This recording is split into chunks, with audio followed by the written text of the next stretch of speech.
현대미술 최고의 컬렉터 찰스 사치가 주목한 지나 할로웨이. 상상을 뛰어넘는 물속 마법의 순간, 그 황홀한 설레임을 만나보세요. 세계 최초 여성 수중 사진작가 지나 할로웨이 사진전 더 판타지. 예술의 전당 한글한 미술관으로 여러분을 초대합니다. 우리는 생각했습니다. 실외는 가까운 곳에 있다고. 우리가 파는 것은 음료 몇 잔일지 모르지만 거기에 담겨있는 것이 정직함이라면 세상은 보다 건강해질 것입니다. 그래서 아낌없이 담았습니다. 평산네이처 아로니아 친. 지금 딴지마켓에서 구입하십시오. 얼마 전에 누워서 스마트폰을 쓰다가 떨어뜨리는 바람에 코뼈가 부러졌어요. 나는 강남이가 다 털렸지 뭡니까? 저는 변기에 빠뜨린 핸드폰을 쓰다가 얼굴에 똥똑이.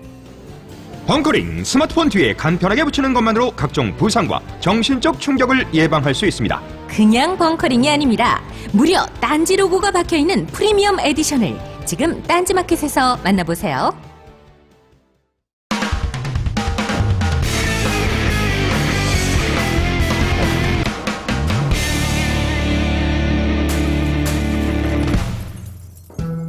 안녕하세요. 김호준의 파파이스 제62회 시작하겠습니다. 오늘은 김혜연 기자가 없어요. 김혜연 기자가 지금 말레이시아에 아세안 회의의 취재차. 의외로 김혜연 기자가 영어를 잘합니다.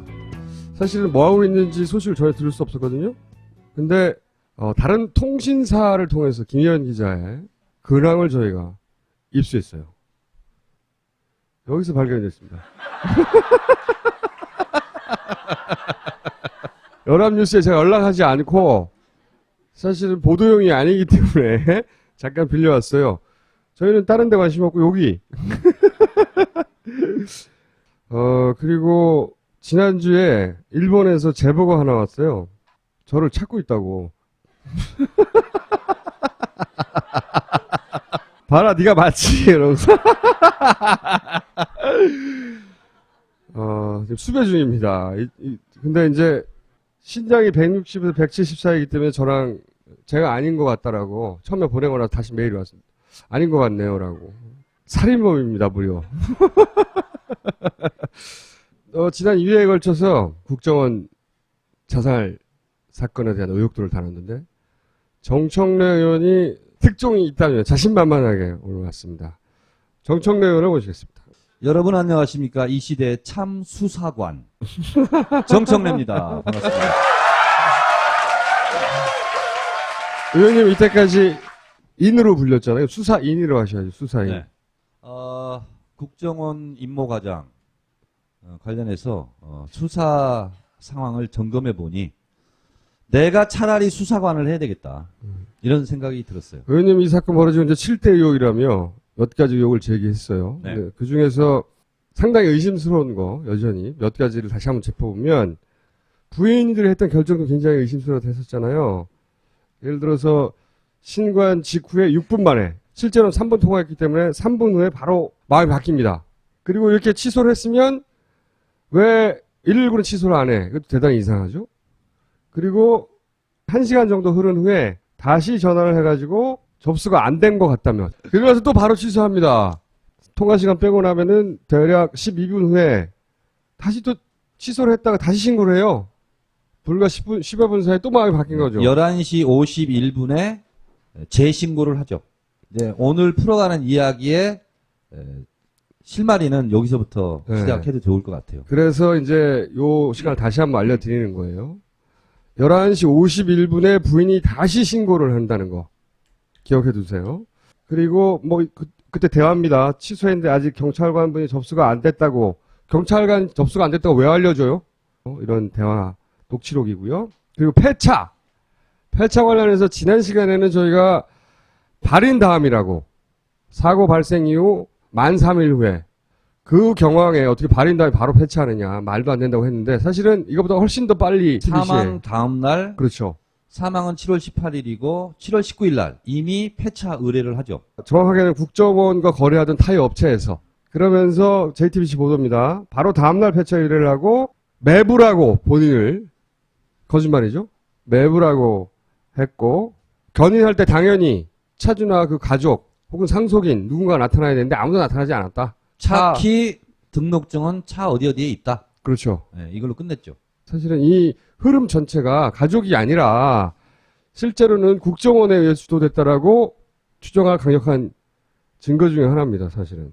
저는 그렇게 생각이 들고, 거기서요. 네. 제가 쑥 들어가면 경찰을 제가 항의 방문했어요. 그때 이렇게 답변했죠. 유가족이 원했고 네. 그리고 범행에 사용된 직접 증거물이라는 게 없어서 그렇죠. 범행이 아니니까, 자살이니까. 그냥 뭐 폐차하게 뒀다 이렇게 됐는데 100번 양보해서 경찰은 20일 날 단순 변사 사건이라고 종결을 해요.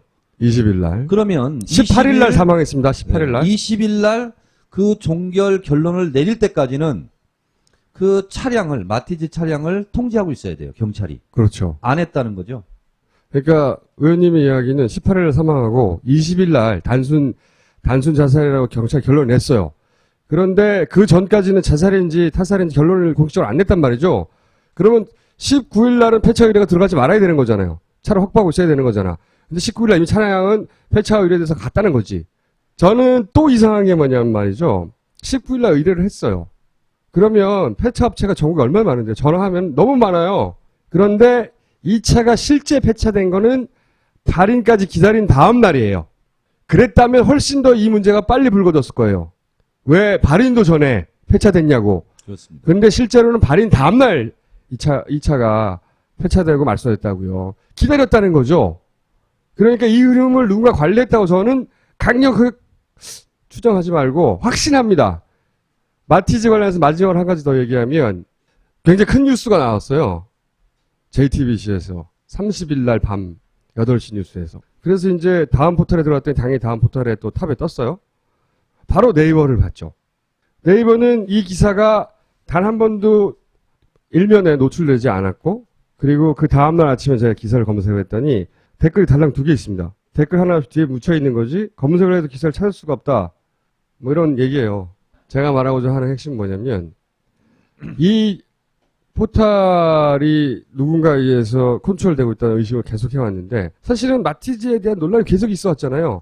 그러다가 기정사실로 되었던 몇 가지를 확 뒤집는 굉장히 큰 뉴스인데 네이버에서는 한 번도 일면에 나온 적이 없습니다. 이건 말이 안 되는 거예요. 저도 이상한 거 있어요. 이것하고 비슷한 거예요. 아니 평소에는 자 이런 7대 의혹 제기 뭐 이렇게 해서 뭐 기자회견도 하고 이렇게 하면 보통 TV조선이나 채널에 의해서 정청래 막말 의혹 제기 하면서 막 아침부터 계속 떠들었거든요. 이번에는 한 번도 안 떠들어. 의원님 그걸 전문 용어로 영향력의 축소라고 합니다. 영향력의 축소야? 의원님 발언에 영향력이 줄어들었다 이런 생각보다는 역시 내가 옳은 길을 가고 있구나. 의원님 오늘 편집 당할 얘기 많이 하시네요. 이경주 PD 잘 부탁해요. 그 다음에 경찰 거미줄 얘기했었죠. 거미줄. 그러니까 의원님이 지난 시간에 했던 이야기가 뭐냐면 거미줄은 이 무선 통신을 하다가 별도의 통신망, 그러니까 누구나 들을 수 있는 공영 무선망이 아니라 별도로 통화를 하자는 은어다. 잠깐. 네. 긴급 제안. 은어라고 사용하지 않고요. 네. 무전의 근데 실제 그럼 공식적인 어예요? 네. 자기들끼리 쓰는 것을 은어가 아니라 우리는 비속어나 은어 이렇게 사용하지 않고 그러니까 자기들끼리 통하는 말이지만 실제로는 공식적이다 자기들 사이에서는. 그렇습니다. 따라해보세요. 예를 들면 이런 거예요. 47 이러면 오케이 이거의 어입니다.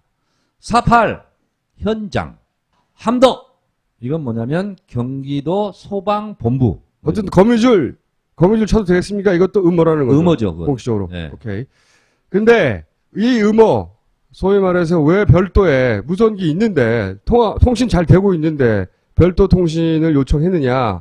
네 차례 걸려서 그래 의원님이 그렇게 지적을 하자. 거기서 해명이 뭐였냐면 무전 난청 지역이었기 때문에 그렇다라고 해명을 했어요. 여기 또 의원님이 재반박을 합니다. 그때 오갔던 음모를 보면 11시 46분에 어디냐 위치가 어디냐 이거죠. 정확하게 물어보니까 말하면 되잖아요. 발견했는데. 그리고 또 12시에 여기 보면 현재 상황이 어떠냐 그러니까 또 말하면 되잖아요. 자 그리고 여기 보면 현재 어떤 상황인 건지 그러니까 이런 구체적인 정보를 요구할 때 이렇게 거미줄 치자고 합니다. 거미줄 치자고 하는데 그래서 거기에 대한 경찰의 해명 거미줄 친 이유는 무전 난청 지역이요. 저는 이런 얘기 처음 들어봤는데 무전 난청 지역이어서 그거는 예? 정확하게 얘기하면 비문입니다. 무전기는 난청 지역이 없어요. 난청 지역에서 무전을 치는 거예요. 그렇죠. 그래서. 난청 지역이기 때문에 무전을 치는 거예요. 여기 군대 갔다 오신 분들 저는 뭐 안 갔다 왔는데 무전병 전 못 갔어요. 감옥 갔다 오느라고 민주화 운동 학생 운동 하느라고 2년간 목포교에서 살았어요. 근데 무전병 출신한테 제가 직접 알아본 건 아니고 제 비서한테 직접 알아봐라라고 직접 지시했어요. 그랬더니 무전병 출신이 그것은 비문장이라고. 그렇지. 난청 지역이기 때문에 무전기를 사용해야 된다고 라는 답변을 들었습니다. 더군다나 정말 웃긴 거는 자기들끼리 주고받는 대화 속에 보면 이게 나옵니다. 전화기가 잘 안 터지는 지역이에요. 12시 2분에 12시 2분 46초. 그래서 제가 저거를 들이대면서 지금 뭐 하는 건데? 이렇게 얘기했더니 꼬랑지를 내리면서 지금까지 아무 말도 못하고 있어요. 저 대사는 그래서 나온 걸 것 같아요. 왜 나왔냐면 그 앞에서 상황이 뭐냐 물어보고 구체적인 상황에 대해서는 거미줄 칩시다. 거미줄 치겠다고 했는데 전화기가 안 터지는 거예요. 잘. 그래서 이 대사가 나온 거라고 봐요. 갑자기 자기들끼리 무전하다가 전화기가 안 터지는 지역이라고 말할 이유가 없잖아요. 그러니까 휴대폰 통화를 시도했다는 거지. 근데 잘 안 터지는 거야. 왜 그렇게 된 거야? 그랬더니 여기 전화기 잘 안 터지는 지역이라고 거꾸로 무전으로 상황 설명을 하는 거죠. 그러니까 무전으로 상황 설명을 하면 되는 상황이었는데 이렇게 기록이 남는 무전을 할 수 없던 상황이라는 걸 반증하는 거고 그거를 의원님이 예리하게 짚어냈다고 주장하는 건데 다른 사람들 다 보면 알아요. 근데 다른 사람이 본 사람이 없어요, 지금. 저만 봤어요. 왜냐하면 이거를 달라고 했던 게 의원실입니다. 자, 박수 한번 주시고.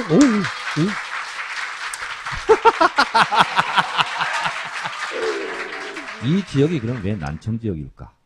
라고 또 제가 수사관의 촉으로 수사해봤어요. 제가 다 말씀드릴 수 없습니다. 난청 지역일 가능성이 매우 높습니다. 주변 근처에 국가 중요 시설이 있습니다. 네, 거기까지만 말씀드리겠습니다. 편집해 주시고요. 내용이 없잖아요, 의원님. 내용이. 그리고 네. 제가 또 이렇게 얘기할게요. 저도 이재명 변호사의 조언을 구해서 듣고 나서 얘기하는 겁니다. 임모 과장이 사고 현장 지점을 잘 알 가능성이 매우 높다고 저는 생각합니다. 네. 이것은 어느 기자나 심지어 김총수조차 추적하지 않은 내용. 이것은 제가 지금을 말씀드리지 않는 이유는 제가 정보위 야당 간사였기 때문에 여기까지만 말씀드립니다. 여러분도 추론해 보시기 바랍니다. 그러면 그 지역을 담당하던 국정원 그것은 상상 속에 맡기겠습니다. 통으로 편집해 주시고요. 또 하나 여태까지 해명이 제대로 안 되고 있는 건 뒷좌석에서 처음에 발견됐다고 김민규 의원실에 네. 보고를 했다가 하루 있다가 차고다, 앞좌석이다 라고 정정했는데 뭐가 자세히 안 나왔냐면 어떤 과정에서 어떻게 차고가 발생했다고 설명을 했어요? 오늘 해명이 온 것은 번개탄 위치와 헷갈렸다. 아니 누가 번개탄 뒷좌석에서 발견을 중요하다고 보고를 합니까? 그러니까 여기서 핵심은 뭐냐면 차량에 접근해서 무슨 마티즈가 항공모함도 아니잖아요. 그러니까 발견 즉시 영어로 얘기한다면 at once, immediately 동시에 발견하는 거잖아요. 차를 발견하면 곧 시신을 발견하는 그렇습니다. 거죠. 그리고 그 마티즈 차량이 짙은 검은색 썬팅이 되어 있었기 때문에 잘 안 보여요. 안쪽이. 열어봐야 돼요. 즉시 열어봤을 거라고 저는 상상합니다. 그러면 차량 발견 즉시 1분 내로 시신을 발견할 수 있었어요. 자, 그런데 왜 그러면 헷갈리느냐, 이게 지금. 뭐냐면 무전을 했으면 헷갈릴 이유가 없습니다. 아, 차량 발견. 그러면 몇 시, 몇 분, 몇 초가 찍혀 있어요. 자, 차문 엽니다. 차문 열어. 그것도 찍혀 있어요. 아, 앞자리에 시신 발견. 그러면 발견 시점을 정확하게 알 수밖에 없는 거예요. 뒷자리 보니까 번개탄 발견. 이러면 실시간으로 초 단위로 무전 기록이 녹취가 됩니다. 그러면 헷갈릴 이유가 없는 거예요. 이렇게 하는 손쉬운 방법이 있는데 왜 무전을 치지 않고 거미줄을 쳤느냐. 첫 번째는 뭔가 이상하지 않느냐. 그래서 이거예요. 기록이 제대로 되지 않았다는 게 하나고, 두 번째는 그런 해명을 믿을 수 있냐는 거죠. 자, 이 부분에 대해서 제가 다시 최초로 파파이스에서 공개합니다. 이렇게 왔어요. 당초 제출 12시 28분 란의 내용은 2차 수색 전 과정을 포함 기술 11시 53분경 고라지골 도착 11시 54분경 목격자 진술 확보 11시 55분경 차량 및 시신 동시 발견 이렇게 돼 있어요. 지금 소방대에서 저한테 해명 온 자료입니다. 자, 그런데 11시 56분에 시신을 발견했다고 다 나와 있어요. 네. 그런데 그 후에 또다시 무전이 옵니다. 아까 제가 얘기했던 그거잖아요. 네. 현재 상황은 어떤지, 또 다른 상황이 어떤지라고 무전을 하는 게 아니라 현재 상황은 어떤지 이런 거예요. 그러면 이미 11시 56분에 보고가 됐어요. 또다시 물을 이유가 없어요. 근데 이 부분도 이상하고, 또 하나는 왜 차량 발견 시점과 시신 발견 시점이 이렇게 당신들 말대로 헷갈리느냐. 그랬더니 수색 지시 뭐 하면서 여러 가지 뭐 복잡한 상황 때문에 그랬다. 그런데 현장은요, 매우 좁은 지역이고 매우 간단해요. 그리고 차량도 항공모함이 아니거든. 그래서 무전으로 했다면 헷갈릴 이유가 하나도 없다는 거죠. 그리고 30분이나, 뭐가 있다고요. 달랑고 마티즈 한 대 있는데 30분이나. 그리고 문 열고 시신 발견, 이게 단데, 이것도 굉장히 이상한 상황이고. 자, 그리고 여기서 중요한 또 숨겨진 의미, 히든 미닝 포인트 하나. 경찰이 1시간 반 후에 출동을 했어요. 그래서 차량 발견 즉시 폴리스 라인을 치지 않았습니다. 폴리스 라인을 치잖아요. 그러면 경찰 관계자 이외에는 출입이 통제됩니다. 근데 이번 임모과장 마티즈 차량은 발견 즉시 폴리스 라인이 쳐지지 않았습니다. 그래서 모두 다 근접해서 사진을 찍었죠. 네, 그렇습니다. 네. 그러니까 자살했다는 뉴스가 생생한 사진으로 널리 퍼지길 원했다. 저는 그렇게 보는데, 자, 그리고 나서 의원님이 진짜로 이건 처음으로 오늘 방송에서 공개하는 내용인데 뭐냐면 이런 자료를 하나 들고 오셨어요. 국정원전의 발언 내용. 구조자 수색 과정에 국정원 직원이 함께 동행했다. 잠깐 해설이 필요합니다. 요구조자가 뭐예요? 구조를 요청하는 요 구조자는 구조자. 여기서 임모과장입니다. 헷갈려 하지 마시고요. 그러니까 임모과장 수색 과정에 국정원 직원이 함께 동행했다. 처음에는 자기들은 몰랐다고 그랬거든요. 진짜 이게 허무맹랑한 게요. 정보회에서 국정원장은 뭐냐면 경찰이 현장을 접수하고 통제하고 있었기 때문에 국정원이 접근하지 못했다. 그렇죠. 그렇게 설명했죠. 근데 경찰은 최초로 소방대가 발견한 이후 1시간 반 후에 나갑니다. 게다가 폴리스 라인도 치지 않았어요. 예. 그리고 폴리스 라인을 쳤다 한들 국정원이 경찰에 무서워서 자기 직원 그 현장에 접근하지 못했다는 해명이 말이 됩니까? 국정원장이? 말도 안 족한 소리죠, 씨발. 미안해. 네. 이거는 김어준 총수 파파이스를 대표해서 아저씨가 정중하게 사과한다. 미안해. 그런데 의원님이 좀 더 디테일하게 오늘 처음으로 밝히는 내용이 있어요. 밝혀주시죠. 네. 현장에 소방대원들이 현장 화산리 버스 정류장에 집결한 게 11시 10분입니다. 그리고 차량 3대와 소방대원 7명이 그 자리에서 즉석에서 회의를 합니다. 그런데 1분 후에 임모 과장의 직장 동료가 나타납니다. 직장 동료는 누구죠? 국정원 직원이 나타납니다. 현장에 11시 10분에 모였는데 1분 후에 직장 동료가 나타나요. 어떻게 나타났을까요? 기다리고 있었겠죠. 그랬더니 임모과장 부인한테 연락을 받았다. 라면서 나타납니다. 본인들이. 자, 이거 기억하시고요. 자, 그런데 임모과장 부인은 이 국정원 직원이 현장에 나타난 40분 후에 다시 11시 51분에 경찰 112에 신고합니다. 기억나죠? 우리 남편 찾아주세요. 게다가 그 앞에다 취소를 한 번 더 하죠. 엄청나게 이상하지 않나요? 그리고서 2, 3분 후에 국정원 직원이 돌아갔다. 이게 오늘 저에게 소방대에서 보고한 내용입니다. 생각해보면 말이죠. 정말로 우연히 소방대가 거기 도착할 지점에 직후에 바로 나타났다고 쳐요. 같이 도착했다고. 그럼 같이 수색해야 되잖아요. 사실은 이걸 자연스럽게 이해하려면 국정원 지정은 이미 다 봤다, 현장을. 다 알고 있다. 현장 컨트롤이 끝났다. 그게 자살 현장을 발견하는 것이든 어떤 타살 의혹에 작업을 한 것이든 혹은 타인설도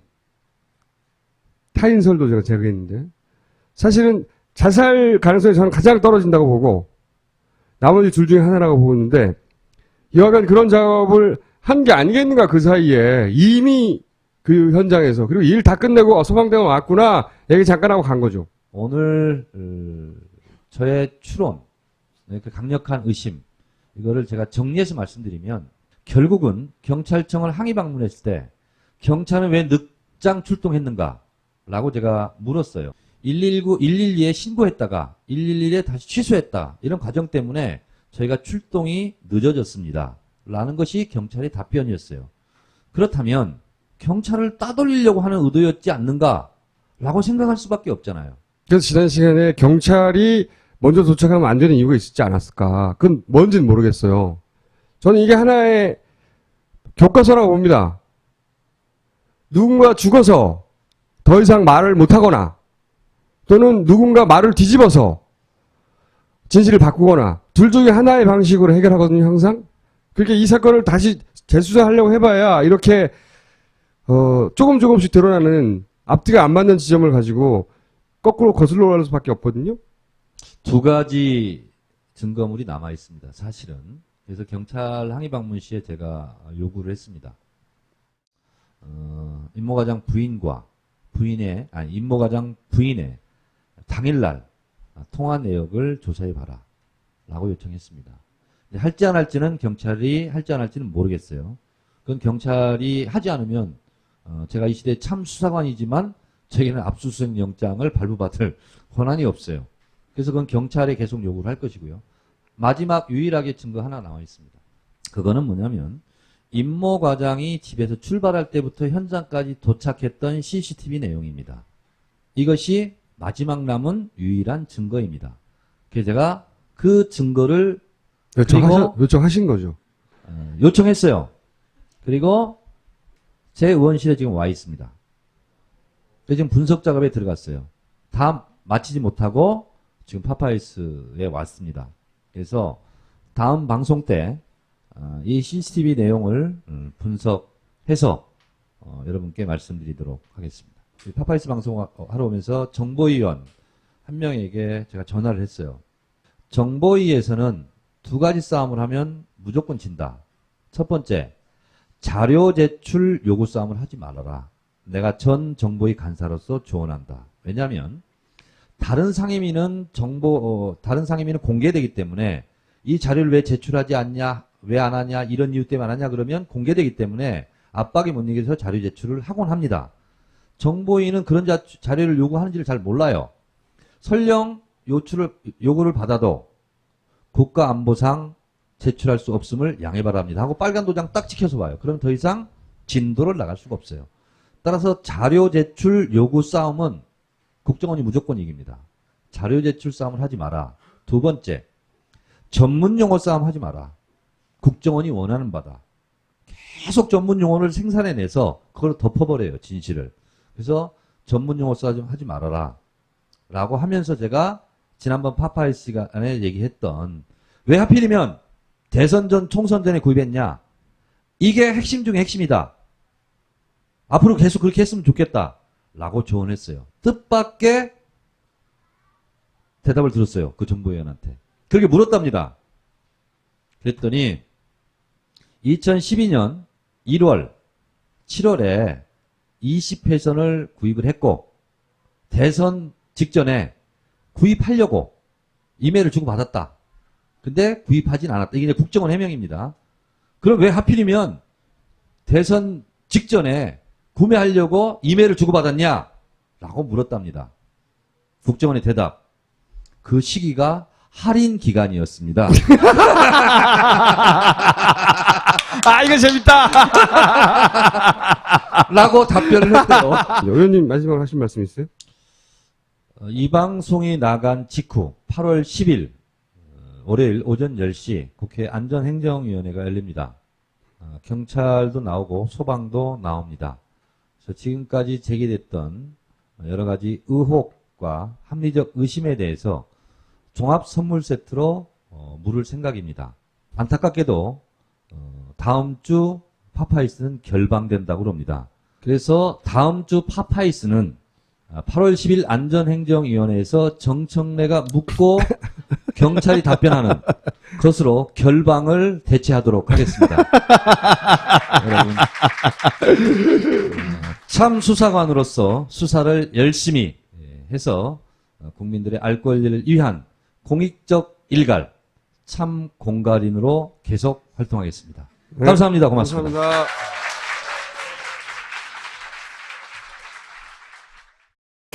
각종 사회 비리에 처절한 똥침을 날려온 딴지일보가 마켓을 열었습니다.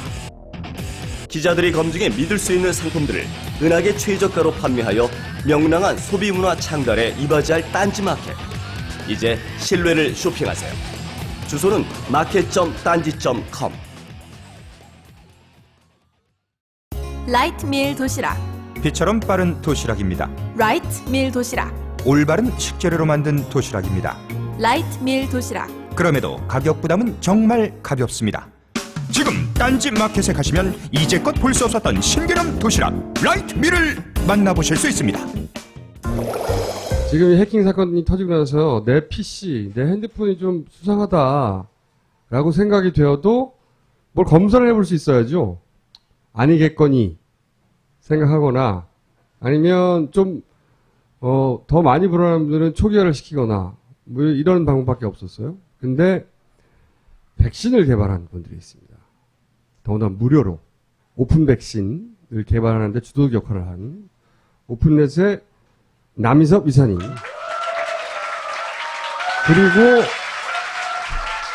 실제 코딩을 한 프로그래머 오픈넷 소개해 주십시오. 먼저 이사님 어떤 것인지. 오픈넷은 한 2년 전에 설립된 그 비영리 민간 단체인데요. 주로 인터넷 공간에서 그 표현의 자유나 프라이버시 또는 그 지적권 지나치게 강화하는 문제, 이런 걸 해결하기 위한 저희는 주로 이제 그 제도 개선 노력 이런 걸 많이 합니다. 그래서 뭐 공익소송 이런 것도 많이 하고. 가면 때문에 물을 마시기 힘들어가지고. 그 공익소송이나 아니면 이제 그 법 개정안 이런 거 많이 내고, 국회나 뭐 이런 데서 토론회 정기적으로 개최하고 있습니다. 네. 사실은 통상적으로 생각을 보세요. 과거에 불과 1년 전인가 랜섬웨어 생각나세요? 인질이죠, 랜섬. 그래서 그 인질 돈을 내놓으라고. 그런 일이 터졌거나 혹은 기타 세계적으로 유행하거나 국내에서 유행하는 어떤 바이러스나 그런 해킹 행태들이 발견됐을 때 가장 먼저 이 백신 업체들 또는 정부에서 이렇게 대응하라고, 그죠? 공개적으로 뉴스가 확 뿌려지는 거 기억나세요? 이런 백신을 여기서 다운받으십시오. 혹은 이런 걸 조심하십시오. 또 이런 걸 하지 마십시오. 뉴스가 싹 뿌려진단 말이에요. 보도자료 나오고. 이 RCS 해킹팀의 프로그램 크게 화제가 됐는데 그런 뉴스는 못 들어봤죠. 어디서 다운받아라. 이렇게 하면 해결된다. 이렇게 하면 발견할 수 있다. 이걸 조심해라. 이런 뉴스를 들어본 적이 없죠. 그래서 사실은 오픈넷에서 그런 문제 제기를 했었어요. 왜 백신 업체가 대응을 하지 않느냐? 왜 대응을 안 하는 겁니까? 지금 같은 경우에 이제 그 침해 사고라고 법에 규정이 되어 있는데, 그런 경우에는 기본 그 일반 백신 업체들이 그 전용 백신 같은 걸 내놔요. 내놓고 보도자를 내든지 이렇게 적극적으로 알리거든요. 국민들한테. 자기들 장사할 기회잖아요. 우리 실력 이 정도 된다고. 그죠? 그렇죠. 그 막 다투어 막 내는데 지금 외국에서는 예컨대 그 해킹 툴, 그 해킹팀에서 낸 RCS 때문에 자기 모바일이 감염됐으면 이걸 뭐 디텍트 할 수 있는 프로그램 이런 거를 뭐 내가 개발해서 했다고 이렇게 막 보도자료 내고 해서 기사가 외국 거는 조금 있는데 국내는 하나도 없었어요. 그런 게 그래서 나왔어요, 외국에서는. 디텍트라고. 디텍터도 이제 그 외국에서 나온 거고 국내에서는 이제 그런 네. 움직임이 없고 이제 아무래도 국가기관 중에서도 힘이 가장 센 국정원이 이제 이걸 실제로 사용을 했다는 게 구체적인 정황이 드러나고 하니까 그래서 아마 전용 백신을 내놓는 걸 꺼리는 게 아닌가 이런 의혹은 충분히 갖고 있죠. 근데 백신 업체하고 국정원하고 무슨 상관이 있는 겁니까? 왜 국정원을 백신 업체가 두려워해야 되는 거죠? 그 백신 프로그램이라는 거 출시해서 하려면 그 보안 인정 심사 같은 걸 해야 되는데요. 네. 그 권한이 아마 국정원이 가지고 있고 아, 그다음에 국가기관에 이런 그 보안 솔루션을 납품한다든지 금융기관에 납품할 때도 그 검증을 받아야 되거든요. 그러니까 국정원으로부터. 예, 그러니까 백신 업체 입장에서는 국정원이 뭐 일종의 슈퍼갑이라고 볼 수 있겠죠. 근데 이제 자기들이 이걸 디텍트할 수 있는 프로그램을 빨리빨리 내고 이렇게 하면 뭐 국정원이 그동안 이거 이탈리아 해킹팀에서 사실 이게 불법적으로 구매해서 유포한 것 같은데 이런 게 드러날 수 있기 때문에 꺼리는 게 아니냐. 그게 뭐 강압일 수도 있고 아니면 자발적으로 무서워서 그렇게 할 수도 있고. 뭐 스스로 꺼리는 건지 아니면 하지 말라고 한 건지는 모르겠으나 어쨌든 백신 업체가 이 정도 큰 사안에 대응을 하지 않고 있는 건 명백한 거고. 근데 그렇죠? 저희가 그 지난주 월요일 날 이제 보도자를 냈어요. 그 이제 그 오픈 백신 발족한다고 보도자를 내니까 그 후에 이제 몇몇 백신 업체들이 무슨 소리 하냐. 우리도 기존에 하고 있었다. 우리 백신 업데이트해서 RCS 디텍트 하는 게 있다. 뭐 이렇게 얘기를 하긴 하는데 그게 구체적으로 뭐 어디까지 하는지는 아직 확인이 안 돼 있고 기존에 대응하는 거하고 비하면 굉장히 다르죠. 기존에는 뭐 자발적으로 알아서 그런 걸 막 홍보하고 스스로 막 했는데 더군다나 또 정부에서도 한국인터넷진흥원인가요? 예. 여기서 보면 이런 일이 있을 때 바로 대응을 하잖아요. 대응 조직이 그 안에 있지 않습니까? 원래 정보통신망법에 보면 이런 침해 사고가 발생을 하면 이게 상황이 어떻고 이런 것들을 원래 백신 업체가 보고하게 돼 있어요. 그걸 인터넷진흥원 또는 그 미래부 장관한테 보고를 하게 돼 있고 그럼 이게 이제 국민들 안전을 위해서 이걸 어떻게 예방할 건지 이런 걸 전파하게 돼 있어요. 그렇죠. 보도자료 확 뿌려지죠. 예. 근데 그것도 안 하고 있던 거죠, 지금. 그죠. 그게 정말 하나도 없어서 그런 건지 있는데 뭐 좀 덮기 위해서 그런 건지는 확인이 좀 필요하긴 합니다. 그래서 이제 오픈넷에서 자발적으로 나선 거예요. 먼저. 왜 안 하냐고. 그리고, 옆에 계신 개발자. 혼자 하시는 건 아니죠? 네. 변조한 거예요? 예. 변조했다고 생각하고 들을게요. 예. 몇 분이 같이 개발하십니까? 지금 4명이 같이 하고 있고요. 4명이 그냥 무엇으로 하시는 거예요? 뭐 그거는 지금 현재는 돈을 뭐 받거나 이런 건 아니고요. 네. 이제 앞으로 이제 클라우드 펀딩이나 이런 걸 통해서 이제 비용을 저희가- 채워 나갈 네. 것이다. 왜 제가 이 그렇죠. 말씀을 드리냐면, 이제 엔진이라고 그러잖아요, 엔진. 백신. 초기 엔진은 몇 사람의 뜻을 모아서 한번 개발할 수는 있어요. 그런데 이게 계속해서 뭐 업데이트가 되거나, 뭐 패턴이 바뀌면 또 거기에 대응하거나 그러면 이게 달라붙어야 되잖아요, 계속해서. 이거를 계속 무엇으로 할 수는 없는 일이거든요. 그걸 어떻게 할까 궁금해서 제가 질문 드린 건데. 일단은 뭐 그 패턴이 새로운 패턴이 나오거나 혹은 아니면 시그너처가 나오면 저희가 기본적으로 업데이트 할 수 있도록 프로그램을 다 짰어요. 짜놨고 서버도 구축을 해놨기 때문에 그 클라우드 펀딩으로 어느 정도의 이렇게 예. 돈이 좀 모이면 그걸 가지고 계속 지속적으로 서버도 유지해야 될 것이고. 예, 그쵸. 예. 일종의 소셜 펀딩이라고 해서 그걸 이제 국민 누구나 참여할 수 있도록 하는 건데 이게 취지는 저런 거죠. 이제 지금 의혹의 핵심이 국정원이 그 외국의 그 업체의 솔루션을 사가지고 그것도 스파이웨어인데 해킹할 수 있는 그걸 사서 뭐 대북용이나 아니면 국가 안보를 위해서만 제한적으로 쓴 게 아니고 뭐 정치적 반대 입장을 갖고 있는 사람이나 아니면 뭐 사회 운동하는 사람이나 아니면 뭐 하여튼 이 일반 시민들을 상대로 사용했다는 의혹이 지금 강하게 제기되고 있잖아요. 그래서 결국은 이제 이게 우리 국민들, 우리의 정보인권을 침해하는 건데, 이런 거를 해결하는 방법이 기존의 상업적 목적으로 운영되는 백신 업체 손에만 맡길 거냐, 이걸 우리 손으로 한번 지켜보자, 이런 취지니까 결국은 이제 후원하는 것도 우리가 다 같이 후원하는 이런 방식으로 가는 거죠. 그래서 방식도 진보넷에 보면 소셜 펀치라고 크라우드 펀딩, 소셜 펀딩이라고도 하죠. 이제 펀딩 받을 수 있는 플랫폼이 있어요. 이제 거기다가 이제 개설을 돈이 하고 뭐였습니까? 그래서 오늘 밤에 개설할 겁니다. 지금 디자인 작업하고 이거 한다고 시간이 좀 걸렸고요. 아직 한 푼도 없다는 얘기고. 또 하나 궁금한 거는요. 이제 이거 받는 사람은 무료인 거예요. 이용하는 사람은 다 무료인 건데, 혹 이게 고맙거나 혹은 이게 지속돼야 된다라고 생각하시는 분들은 저 펀딩에 참여해서 도와주시면 되는 거고. 제가 이제 이 얘기를 듣고 나서 처음에 들었던 생각은 뭐냐면, RCS 매뉴얼 중에 대회비 자기들끼리 보는 문서에 보면 기능이 있어요. 기능, 지원되는 기능. 거기에 보면 언인스톨도 있습니다. 지워버리는 거죠. 한번 설치했다가. 그리고 폰을 디스트로이 하는 것도 있어요. 끝에 보시면 유호성 씨가 저런 일을 겪은 게 아닐까 하고 지난 시간에 의심하며 방송을 했던 것이고, 이렇게 언인스톨 해버리면 네네. 본인이 감염됐었다는 사실 자체도 모르는 거 아닌가요? 어떻게 됩니까? 언인스톨한 거에 대해서는 찾을 수 없어요. 그죠? 그거는. 예. 근데 이제 중요한 거는 뭐냐면 안드로이드 폰 같은 경우에는 IP가 계속 바뀌기 때문에 동기화 됐을 때 언인스톨에 대해서 그게 이제 실행이 될 수 있죠. 근데 동기화되지 않은 상태. 지금은 이제 RCS 서버 자체에 대한 권한을 해킹팀에서 지금 쥐고 있지 않기 때문에 언인스톨을 실행을 할 수가 없어요. 지금 현재는. 현재까지는. 그러면 그 전에 이제 깔렸던 분들이 안드로이드 폰에 만약에 해킹 툴에 악성 코드가 있었다고 하면 발견이 될 가능성이 높죠. 현재로서. 있었다고 하면. 예. 언인스톨이 동작을 못하고 그냥 그대로 방치되어 있다라고 저희는 지금 생각을 하고 있는 거죠. 추정하시는 거네요. 예. 언인스톨 됐을 수도 있지만 그쵸. 안 됐을 가능성이 더 높지 않을까 추정하시는 거고. 컴퓨터 같은 경우에는 언인스톨 하기가 쉽죠. IP가 고정돼 있고 그렇죠. 그렇기 때문에 언인스톨을 그러니까 자기가 수집할 것들을 다 수집을 한 상태에서는 그냥 언인스톨 해버릴 수가 있으니까. 근데 이 휴대폰은 계속 IP가 바뀌고 언제 동기화할지 모르기 때문에 남아있을 가능성이 크죠.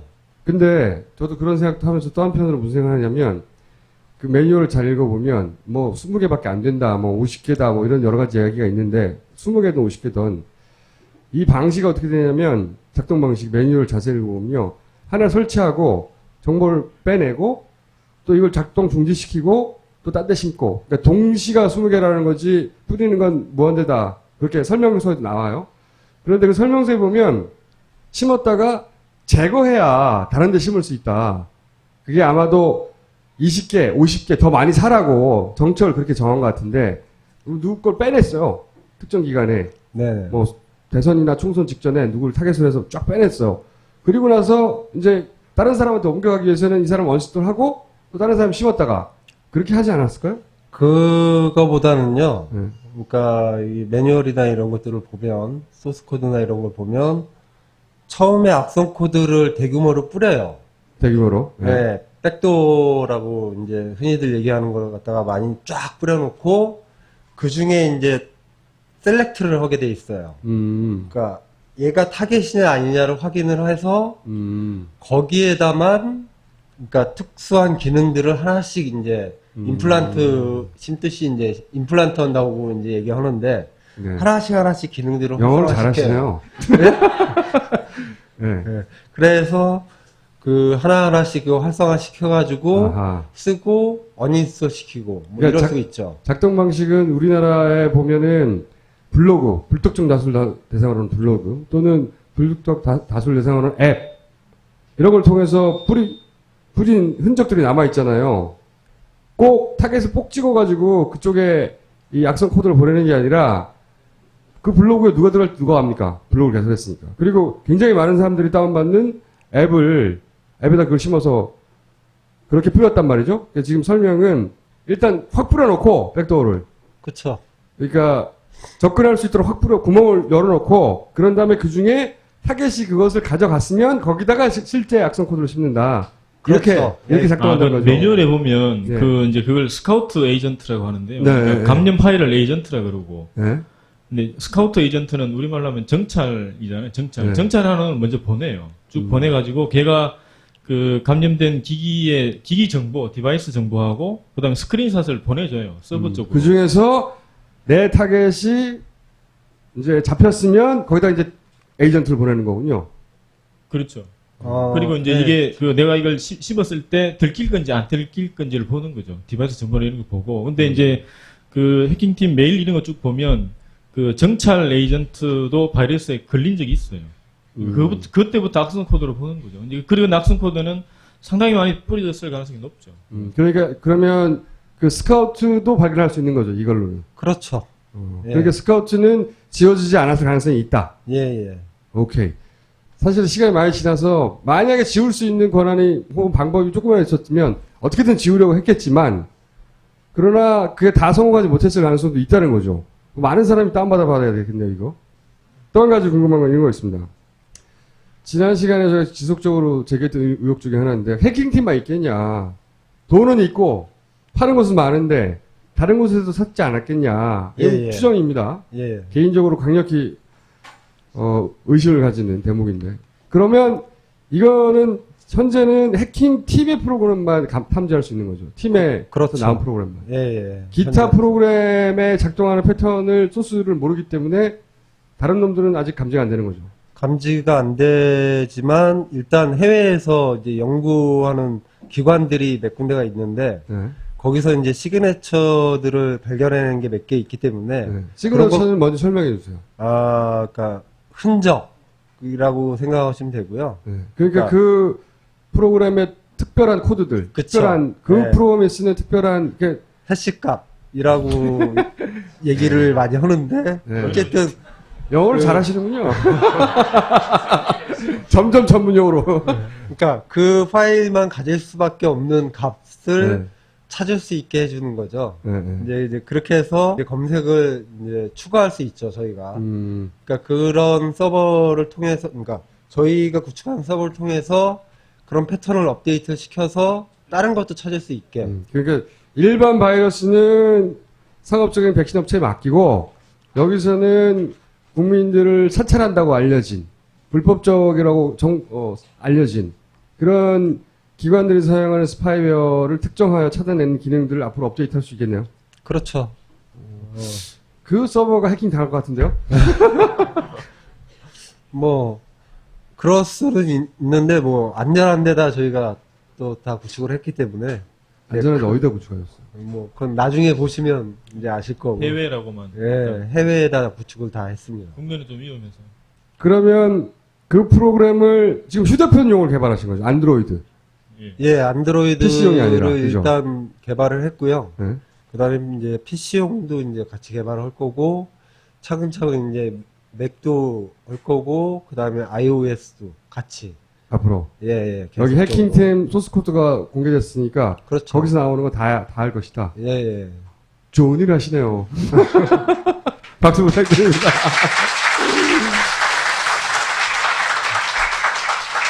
그러면 배포 방식은요? 안드로이드 앱은 그 구글 플레이에 아. 통해서 배포할 거예요. 이게 배포를 어떻게 하느냐가 중요해요. 예를 들어서 그렇죠. 뭐 오픈넷 사이트에다가만 하면 오픈넷 사이트가 또 공격받아서 그렇죠. 배포가 안 될 수도 있고 이래서 구글 플레이는 이제 공식 구글이- 마켓에서 예, 그리고 그 공격하더라도 이제 구글이 그건 방어를 해주니까 그런 식으로 배포하려고. 근데 현재 아까 방금 소개해드린 디텍트라고 하는 거 이 프로그램은 PC만 되는 거 해외에서 개발한 건데 PC 가면만 잡아내는 것이고 안드로이드용으로 특화돼서 지금 나온 건 처음이죠. 그렇죠. 전 세계에서 처음으로. 예. 그러면 지금 이미 개발 완료된 겁니까? 내부에서 지금 테스트 중에 있고요. 뭐 테스트. 거의 완료가 됐다고 보시면 될 것 같고요. 저희가 샘플을 2,700개 정도, 그 악성 코드 2,700개를 다 분석을 해서 데이터베이스화 시켜서 이제 분석을 하는, 이제 그 내부에선 다 지금 테스트 중에 있습니다. 이게 이제 디텍트를 검출을 하려면 그 개인 디바이스에 관한 권한을 동의를 받긴 하지만 취득을 해서 이걸 작업을 하는데, 하다가 혹시 디바이스에 뭐 우리가 예측 못한 손상을 줄 수 있고 이래서 휴대폰이요. 예. 그래서 이제 일반한테 배포하기 위해서는 테스트를 좀 많이 해봐야 돼요. 혹시 그렇죠. 우리가 예상 못했던 뭐 무슨 잘못된 버그가 있는 건지 이걸 봐야 돼요. 예를 들어서 기종들도 많잖아요. 그쵸. 안드로이드 버전도 많고 기종도 네. 다르고, 그리고 그것이 이통사마다 조금씩 또 틀리기도 하고, 그런 걸 다 테스트한다는 게 쉽지 않을 텐데. 그래도 어쨌든 내놓기 전에는 뭐 최대한 할 수 있는 데까지는 내부적으로 다 테스트를 마치고 내놓을 생각이고요. 만약에 뭐 버그나 이제 이런 것들이 나중에라도 발생이 되면 저희가 계속 업데이트를 할 거니까, 그거에 대해서는 뭐 나중에라도 문제가 되면 그런 거에 대한 방안들도 다 있습니다. 목소리 변조한 거 맞아요? 네. 그러면 목소리 안 변조한 걸 잠깐만 얘기해 보세요. 아니 그게 왜 제가 지금 감기에 걸려가지고 이미 변조가 돼 있어요. 바이러스 변조가 되군요. 이걸 근데 언제까지 운영하실 생각이십니까?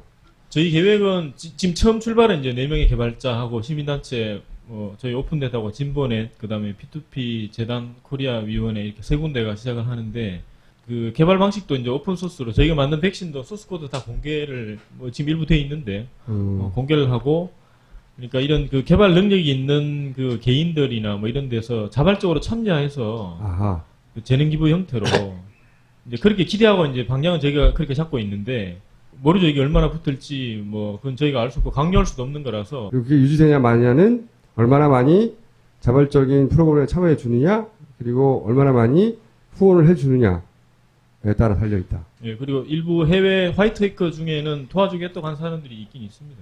지금. 구체적으로 말씀드리기는 어려운데 그런 그룹도 있긴 있어요. 알겠습니다. 언제부터 저희가 다운받을 수 있습니까? 다음 주부터 하려고 하는데요. 테스트 기간은 좀 장담할 수가 없어서 가급적이면 다음 주에 하는 걸로 하고 있습니다. 일반 오픈하는 거는. 목표는 다음 주 초. 예. 주초. 예. 그리고 그것은 구글 마켓을 통해서 받을 수 있고, 구글 마켓에 한 번씩 접속해 보시면 되는 거죠. 공식 명칭은 뭘로 구글 마켓에 올라갑니까? 제가 처음에는 이제 그 프로젝트 이름이 국민 백신 프로젝트여서 국민 백신으로 하려고 했는데, 그 중소기업 중에 국민 백신이라는 상표로 파는 게 있더라고요, 프로그램이. 이미. 그래서 아하. 이제 이름을 고민을 하다가 진보 백신으로 하자 하다가 이제 오픈 백신으로. 진보 백신. 진보 백신은 진보넷에서 제안한 거죠. 네. 안 된다고 좀 전해주세요. 오픈 백신이랍니다. 아무나 설치할 수 있고. 그리고 발견했을 때 어떻게 하는 겁니까? 만약 발견했다. 발견하고 말아요? 네, 발견이 되면 네. 그 개인이 동의하에 이메일로 저희 쪽으로 이렇게 오게 돼 있어요. 자동으로? 네, 개인이 동의하에. 그 앱에서 네, 이것을 보내시겠습니까? 하고 물어봐요. 그렇죠. 그렇게 해서 이메일로 통해서 저희한테 이제 수집이 되는 거죠. 별로 그러면 동의만 하면 별로 할 건 없네요. 내가 어디 그렇죠. 전화해야 되고 그런 건 아니네요. 예, 맞습니다. 그냥 개인적으로 화내고 동의 누르면 되는 걸로. 예. 본인이 혹시 개발 팀장이십니까? 프로젝트 매니저라고 생각하시면 됩니다. 직접 코딩은 안 하시고? 예. 직접 코딩은 안 합니다. 말만 하시는 분이 나오구나. 직접 고생하는 분들은 안 나왔네요, 그러면? 그 바빠가지고 못 나옵니다, 지금.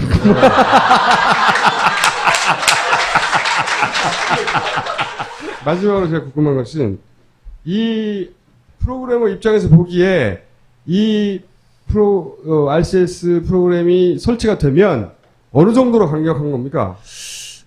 거의 그 폰은 내 폰이 아니다 라고 생각하면 되고요. 내 폰이 아니다? 네, 그리고 컴퓨터는 이건 내 컴퓨터가 아니다. 이렇게 생각하면 되고요. 비유가 아니라 실제로? 네, 실제로. 그러니까 모든 것들을 다 들여다보는 것도 있지만, 동작도 자기 마음대로 할 수 있고, 그 다음에 하다못해 이제 컴퓨터 같은 경우에는 바이오스에도 그 악성 코드가 심어져서 네. 하드디스크를 포맷을 하든 아니면 하드디스크를 바꾸든 아무 상관없이 다시 악성 코드에 감염되는. 네. 그건 제가 그러니까, 지난 시간에 얘기했어요. 예. 네. 그렇게 되다 보니까 상당한 그 그러니까 기술력이 완전한 들어가니까, 장악이군요. 예. 그러니까 한번 장악이 되면 그거는 뭐 내게 아니다 이렇게 생각하면 됩니다. 바이오스 돼 있다면 지우는 방법도 없는 거고요. 그거는 일반인들은. 그냥 소각해버리는 수밖에 없죠. 소각해. 완전 부셔버려야지. 예, 그쵸. 그걸 뭐 포맷을 한다, 윈도우를 새로 깐다, 안 된다는 거죠. 예, 저죠. 폰으로 비하면 도청기를 들고 다녀주는 겁니다. 국정원 도청기를 내가 들고 다녀주는 거예요. 배터리를 꽂아주면서. 요금도 내가 내면서. 들고 다녀주는 거예요. 맞죠? 그렇죠. 완전히. 예, 예. 알겠습니다. 그럼 마지막으로 하실 말씀 있으면 해주세요. 이게 좀 진지하게 말씀드리면 이게 사실 심각한 문제이기도 하고 이게 이제 그게 그 국정원에 대한 우리나라 내에서 이제 민주적 통제가 안 되기 때문이거든요. 그리고 뭐 국가안보라는 이유로 모든 정보를 자기들이 싹 쥐고 앉아가지고 심지어 이제 국회의 국민의 대표기관이 이제 국회에도 아무런 정보를 지금 제공하지 않고 있고 뭐 우리는 실험용으로 썼다, 대북용으로 썼다 이렇게 뭐 하여튼 제가 볼 때는 뭐 편집하시려고 합니까? 그게 나자빠져 있는 꼴인데 이걸 가서 밟을 수도 없고 여하튼 이게 이 민주적으로 통제할 수 있는 이게 국가안보라고 하는 게 뭐 대통령이나 여당이나 이사님. 일부 정치 집단의 안보가 아니고 편집 안 할 건데. 아니 결국은 우리의 안보예요. 우리의 안보. 국가안보라고 하는 게 우리의 안보거든요. 그 대통령 이런 사람들 우리가 위임한 권한 때문에 그런 권한을 갖고 있는 거고 정보원이 갖고 있는 국가정보원이 갖고 있는 수사권이나 정보 수집할 수 있는 권한도 결국은 우리한테서 나오는 거예요. 그러니까 우리가 이걸 통제할 수 있는 거를 하여튼 이번 기회에 잘 고민을 해서 바로잡지 않으면 이런 거는 계속 재발할 수 있고 그 다음에 그 해킹팀이 만든 이런 소프트웨어 시장은 굉장히 커요. 보니까 저도 이번에 뭐 자료를 보다가 많이 알았는데 수조 원 규모가 돼요. 그러니까 각국 그 경찰이나 수사기관 이런 데서 이런 소프트웨어를 구매를 하려고 막 하거든요. 이게 시장이 크기 때문에 이걸 만들려고 하는 민간 기업들 굉장히 많다고요. 여하튼 이번 기회에 이제 두 분 다시는 이런 짓을 못하게 뭐 제도도 준비하고 기구도 새로 만들고 이런 쪽으로 방향을 좀 모아서 힘을 모아야 되지 않을까 이렇게 생각합니다. 감기 들리시고 덜 바쁘신 예. 예. PM께서는 뭐 저희는 뭐 어찌됐든 지금 뭐 프라이버시나 그다음에 지금 감시받고 있는 사회 이거에 대해서 반대하는 입장이기 때문에 그런 걸 해체하기 위해서 저희는 코드를 이용해서 코드가 무기다라고 생각을 하고 계속적으로 그런 것들을 없애는 거에 계속적으로 노력을 할 겁니다. 박수 부탁드립니다. 오늘 감사합니다. 세계 유일의 유료 사복. 근데 이거 재밌어요. 저도 가끔 보거든요.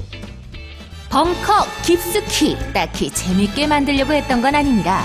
웃기고 자빠라진 딴지일보 기자들과 벙커원 요원들의 이야기를 담은 것뿐입니다. 그런데 재밌다니 덕분에 판매도 하게 됐습니다. 구매는 온라인 딴지 마켓과 딴지 카페에서 하실 수 있습니다. 굉장히 재밌습니다. 야, 이 부장! 네가 부장이면 땅이야? 뭐? 저 인간 저건 쟤 오늘도 술술 풀리고 안 먹고 회수 갔냐? 내일도 신체 상태로 출근하겠구만. 아유. 고려 생활건강 술술 풀리고 음주전 한 포가 당신을 지켜드립니다. 특허받은 천연 유래 성분 숙취 해소제 술술 풀리고를 은하계 최저가로 딴지마켓에서 만나보세요. 다음 뉴스는 날로 인기가 폭발하고 있고 심지어는 정청래 의원이 본인 방송만 딱 잘라서 보는 정청래 의원이 따로 챙겨서 봤다고 하는 따루. 네, 안녕하세요. 자, 오늘 주제는 뭡니까? 남자와 여자 이야기예요. 좋은 이야기죠. 네. 제가 이제 하고 싶은 얘기는 뭐 약간 한국 남자, 비난도 남자 얘기하고 약간 비교를 하고, 그 다음에 여자도 그렇고, 그 다음에 그걸 이제 바탕이 돼서 조금 더 깊이 들어가서 조금 더 진지한, 차이점하고, 이제 뭐 양성평등 얘기를 조금 하고요. 오케이. 뭐 이런 식으로 이렇게 했거든요. 한국 남자의 가장 특징은 뭡니까? 핀란드 남자 비교했을 때. 제가 볼 때는 한국 남자는 비난도보다 허세가 훨씬 더 많아요. 허세? 네. 제가 바로 아까 전에 저 정청래 의원님하고 얘기를 하거든요. 아니 정청래 의원님은 전국의 0.0001% 정도거든요. 정청래 의원님을 기준으로 하면 안 돼요. 아니요. 근데 의원님 말고도 많거든요. 근데 의원님 너무 재밌게 말씀하셔가지고 제가 감동받았어요. 뭐라고 하셨냐면요. 제가 이제 언제 한번 같이 한잔 하자고 했거든요. 그래서 그거 위험하다. 자기하고 한잔하는 여자들은요. 자기한테 너무 빠져가지고요. 한 달에 700g이나 빠진대요, 살이. 그래가지고, 자기 뭐, 이렇게 기적의 다이어트라고. 자기를 한번 만나면, 네. 자기가 계속 보고 싶어가지고 한 달에 7kg씩 그렇죠. 빠진다고? 예, 맞아요. 그래서 자기 뭐, 주위에 있는 그 보좌관 뭐, 분들 중에도 여성분들이 있는데요. 다 날씬해졌다고 하더라고요. 그래서, 자기 보고 싶어가지고. 예, 이거 대한민국의 최고의 호세가 아닌가요? 아니면 이거 혹시 뭐 하여튼 제가 가서 그 보좌관님들 만나가지고 확인해야 될 것 같습니다. 예, 근데 이거 너무 재밌었어요. 오늘 딱 하려고 했던 얘기하고 맞아 떨어져가지고. 근데 그 말고도 오빠도 호세가 좀 있을 것 같은데요? 아닌가요? 어떤 거 있습니까? 있으세요? 그 전에 자기를 포장하고, 과장하고, 혹은 선전하고 드러내는 방식 중에 여자들은 화장을 그걸 한다면 남자는 허풍을 그걸 해요. 맞아요. 네. 근데 그런 것 그게 같아요. 한국 남자들이 좀 심하다는 거죠, 유난히. 핀란드나 그쪽이랑 비교해서. 북유럽과 비교해서는. 예, 조금 비교해서 그런 거 있어요. 예를 들자면, 15에 대 1로 싸워서, 15대 다 이겼다! 이런 얘기 제가 들어본 적이 있고요. 남편이랑 결혼하기 전에 뭐 손 한 번도 안 묻히겠다더니, 지금 맨날 설거지 한다고, 바쁘다고. 그런 것도 있고요. 근데 이것 관련해서 또 너무 듣는 걸로만 해도 절대적인 게 없잖아요. 제가 그래서 좀 찾아봤어요. 그래서 어떤 네덜란드 대학교에서 연구를 했더라고요. 어떤 연구를 했냐면요. 남자가 좀 이렇게 매력적인 여자하고 그냥 평범한 여자하고 이렇게 얘기하게 했어요. 그래서 자기가 소지한 물건들 그냥 리스트를 하라고 하더라고요. 어떤 거 소지하고 있는지. 이거는 꼭 한국 사람 대사는 한 게 아니라 좀 이렇게 국제적으로 남자들이 그렇다니까요. 했는데 그래서 그렇게 매력적이고 그러니까 좀 호감을 느끼는 여자 앞에서는요. 막 뭐 포르쉐 얘기도 나오고 차 얘기도 나오고 이렇게 좀 멋진 물건들이 나왔는데 자기가 가진 거를 더 과장하는 거죠. 그렇죠. 과장을 해서 뭐 좋은 것부터 얘기했는데 그냥 평범한 여자 앞에서는 그냥 뭐 화장실도 있고 변기도 있고 뭐 하여튼 뭐 휴지도 있고 뭐 여러 가지 이렇게 집에 있는 잡다한 물건부터 얘기를 했대요. 그래서 그때 제가 얘기한 게 이거 한국 남자만 그러는 건 아니구나.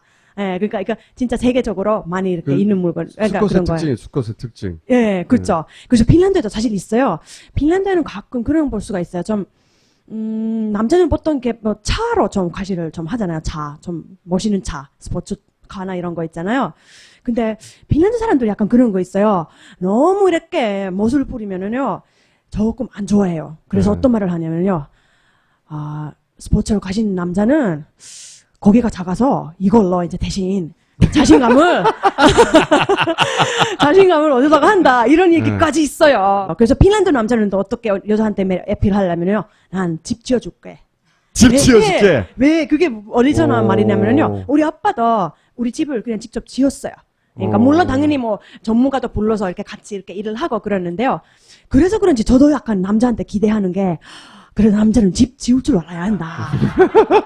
근데 또 핀란드 남자는 어떠냐면요, 제가 볼 때 경상도 남자하고 조금 비슷한 게 있어요. 그러니까 좀 말수가 조금 없고 조금 무뚝뚝한 편이에요. 그러니까 좀 우리 아빠도 좀 그렇고, 그러니까 약간 좀 버럭거리기도 하고, 그래도 이렇게 속으로는 되게 따뜻하고 그런 것 같아요. 그러면 한국 남자하고 연애하는 게 더 아기자기한 맛은 있겠네요? 제 경험으로는요, 저는 사실 서울 남자하고 연애 안 해봤거든요. 서울 남자하고 네, 그래서 저는 항상 경산 남자가 매력적이더라고요, 왠지. 경상도 남자들하고. 왜 그런지 모르겠는데, 항상 뭐 그렇게 닥쳐가지고. 그래서 비교 대상이. 경상도 남자 몇 명이랑 연애해봤어요? 한 명이요. 1년에 한 명씩? 쭉. 근데, 네. 사실은 그, 남녀 본성에 해당되는 부분은 제가 20대에 내가 내린 결론이 있어요. 네. 세상에는 딱 두 가지 종류의 인종이 있다. 남자하고 여자하고. 그게 뉴욕에 사는 남자하고 아프리카 대륙에서 만난 남자하고 똑같아요. 결국 얘기하다 보면 다 똑같아. 관심사가 똑같아. 이쁜 여자. 네. 어떻게 하면 꼬실까? 네네. 다른 막 지구를 걱정하다 마지막에 여자 얘기를 해요.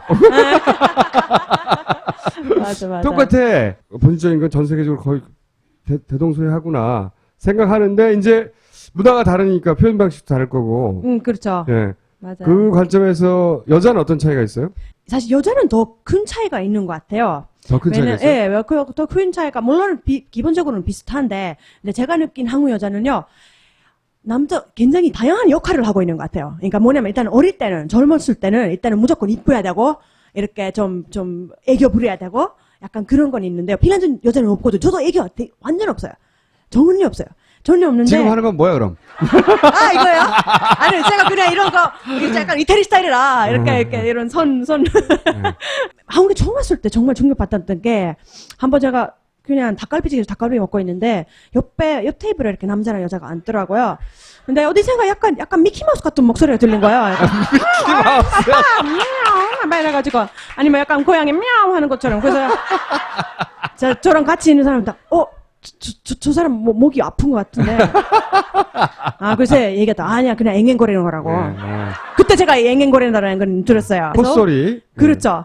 그런데 바로 이런 애교에다가 핀란드 남자들이 확 넘어간다는 거예요. 처음으로 고용하기 때문에. 그래서 제가 굉장히 많은 교환학생들이 한국에 와가지고요. 한국 여자를 바로 사귀어요. 너무 이쁘대요. 귀엽고. 핀란드 여자한테서 볼 수가 없는 그런 모습이기 때문에. 핀란드 여자는요, 이따가 뭐 또 정확한 얘기는 하겠지만, 좀 많이 강해요. 그러니까, 핀란드 여자는 태어날 때부터 아줌마고, 한국 여자는 결혼하면 아줌마가 되는 거예요. 바로 신혼 때도 아니고요. 결혼 한 10년 차 정도 됐을 때, 그 다음에 이제 핀란드 여자만큼 힘이 세지는 것 같아요. 그런 차이가 있습니다. 애교 말고 또 무슨 차이가 있어요? 명품 많이 좋아하는 것 같아요.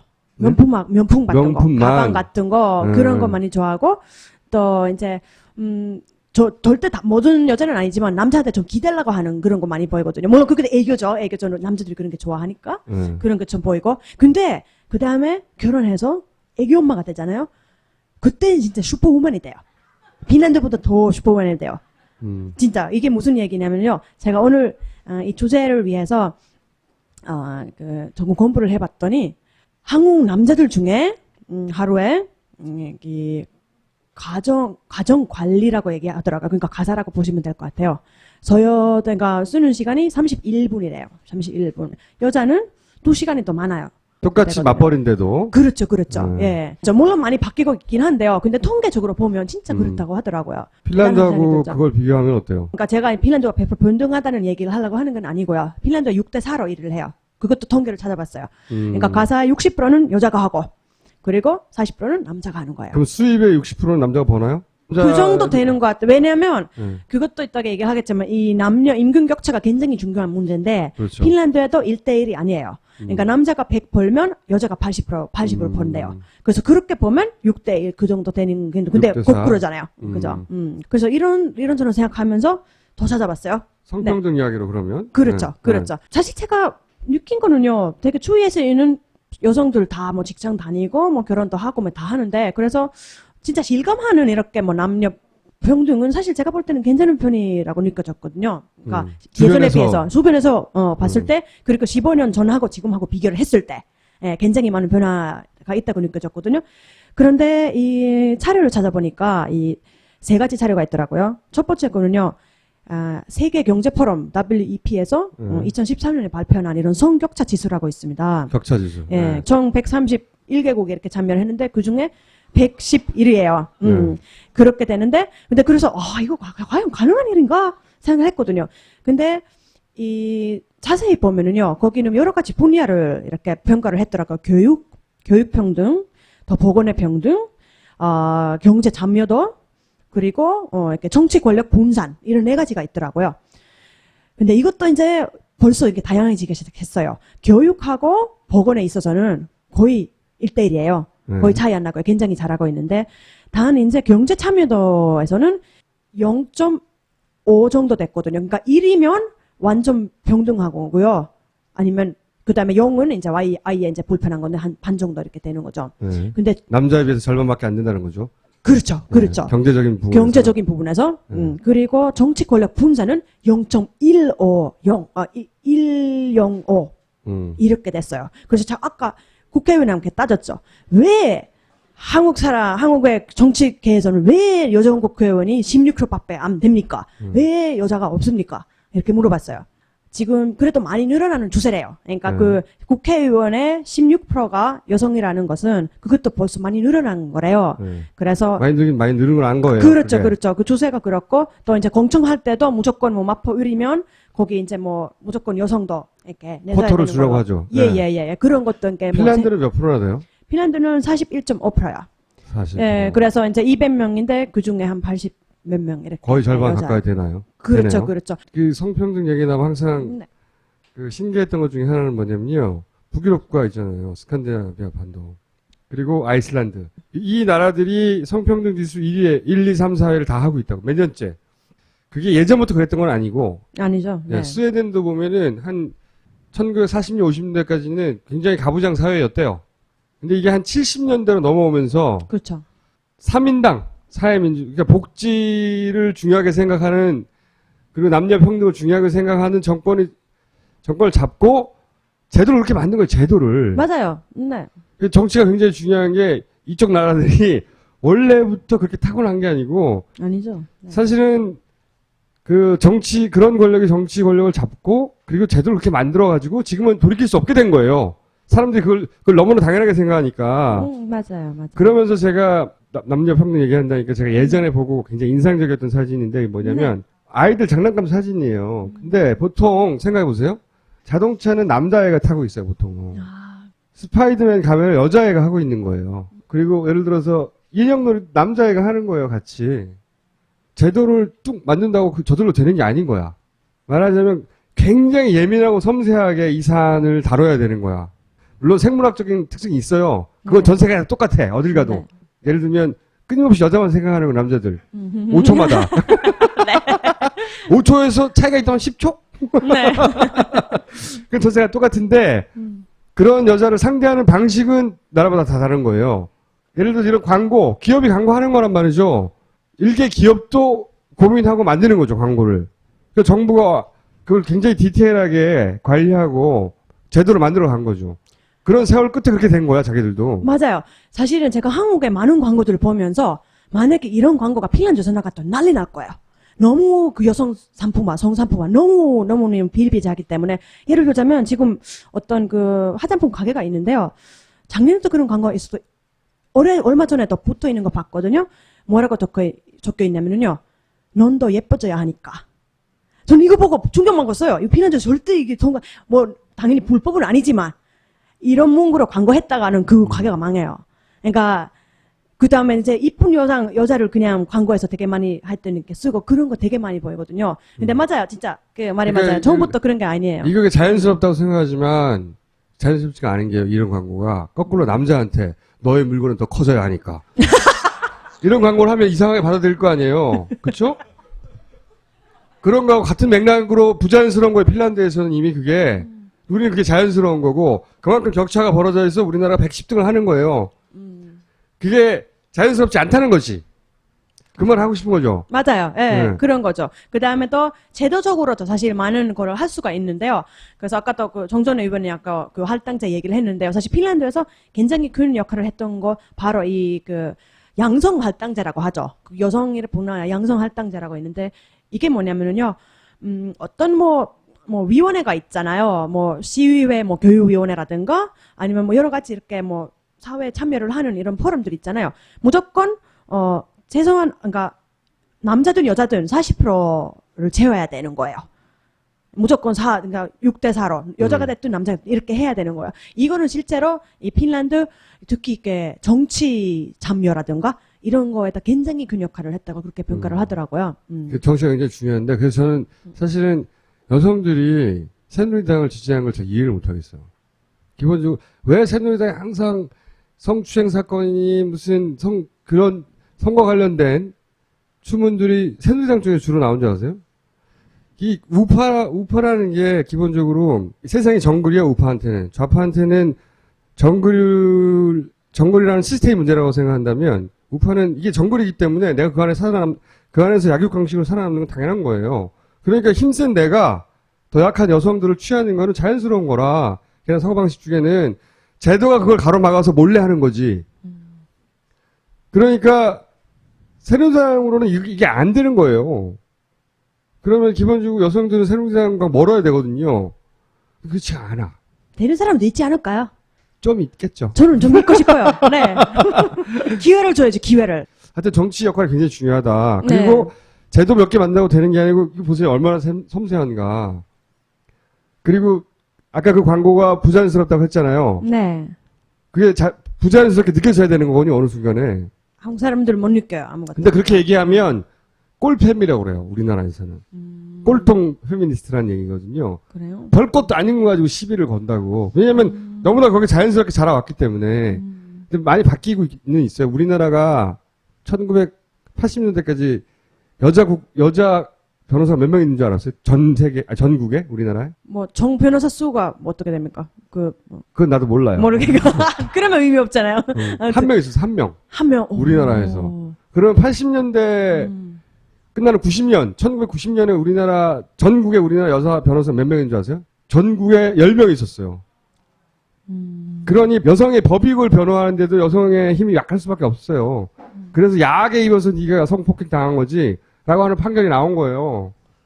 지금 몇 명인 줄 아세요? 지금 현재 올해 기준으로? 5만 명 되겠죠? 아니, 우리나라 전국의 변호사가 2만 명이 안 돼요. 아, 그래요?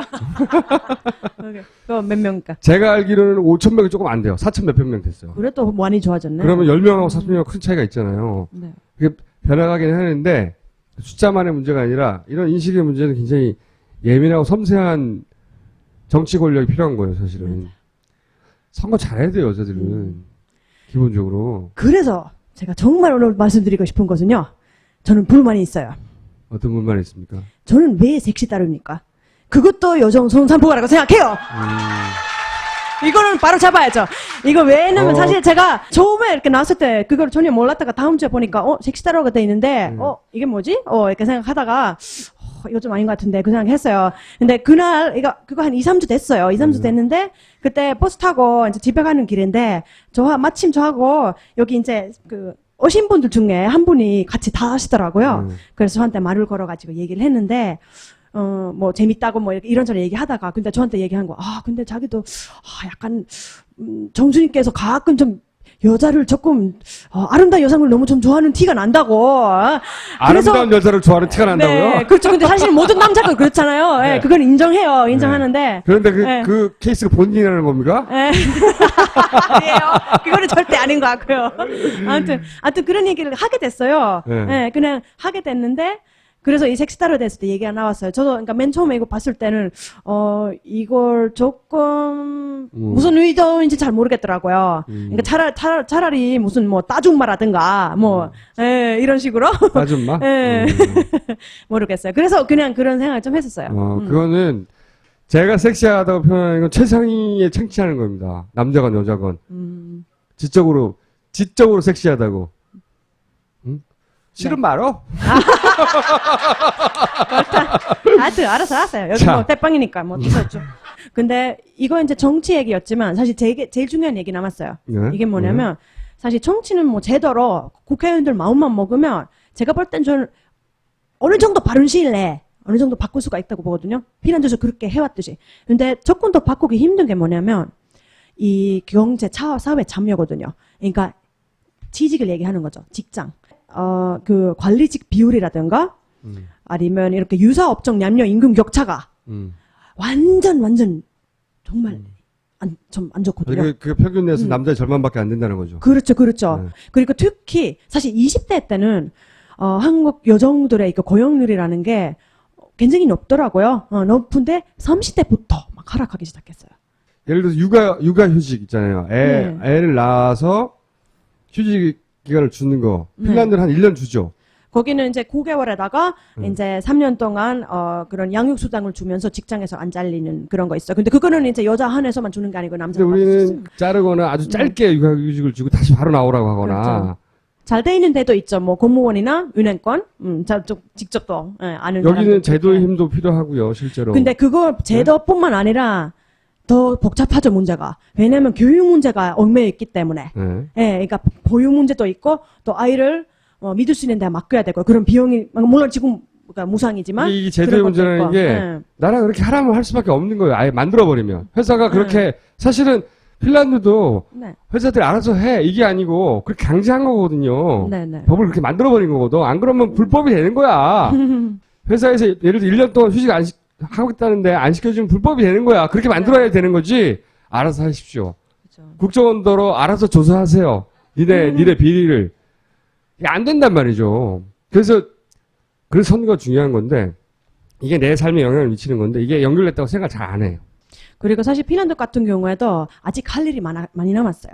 바로 이거 임금 격차도 있고요. 사실 임금 격차 1대1 된 나라도 없어요. 지금까지는. 물론 그거는 무조건 여자라서 나중 귀표를 준다는 것도 아니에요. 일단은 핀란드 같은 경우에는 사실 다른 유럽 국가에 비해서 이런 남자들이 많은 업종하고 여자들이 많은 직업종 유난히 많이 갈라져 있어요. 그래서 남자들 이쪽은 돈 많이 받고 그런 건 있어요. 그런 제도적인 문제들도 있는데요. 근데 지금 그 임원들 있잖아요. 대기업 임원 아니면 저 높은 자리에 계시는 분들 보니까 통계를 찾아봤어요. 핀란드에서는 10명 중에 3명은 여자래요. 한국에서는 30개 이렇게 좀 그 대기업들 이렇게 조사를 하다 보니까 거기 10명 중에 7곳에는 임원 중에 여자 1명도 없었고요. 그 다음에 평균적으로 그 직원 수 있잖아요. 그러면 남자 73명 있으면 그 중에 1명은 임원이고요. 여자는 1,300명에 1,300대 1이에요. 그러니까 한 18배 차이가 나더라고요. 엄청 크게 차이 나네요. 이건 되게 핀란드도 그렇고 한국도 그렇고 고치기 되게 힘든 거거든요. 그래서 제가 나름 생각했어요. 여자들은 여자들을 도와줘야 돼요. 핀란드에서도 여성 국회의원들끼리 그런 네트워크가 있고요. 그리고 또 여성 그런 경영자들끼리 이런 네트워크가 있어요. 그러니까 여자가 여자를 도와줘야지 되고요. 물론 사회에서도 해야 되는 일이 있어요. 그러니까 뭐 보육제도라든지 이렇게 믿을 수 있는 교육이라든지 여러 가지 게 되게 복합적인 건데 한 명 한 명부터 시작을 해야 된다는 거예요. 그런 거예요. 그래서 여기는 지금 단지일보에는 여자 그 비율이 어떻게 됩니까? 저희는 반 가까이 돼요. 네.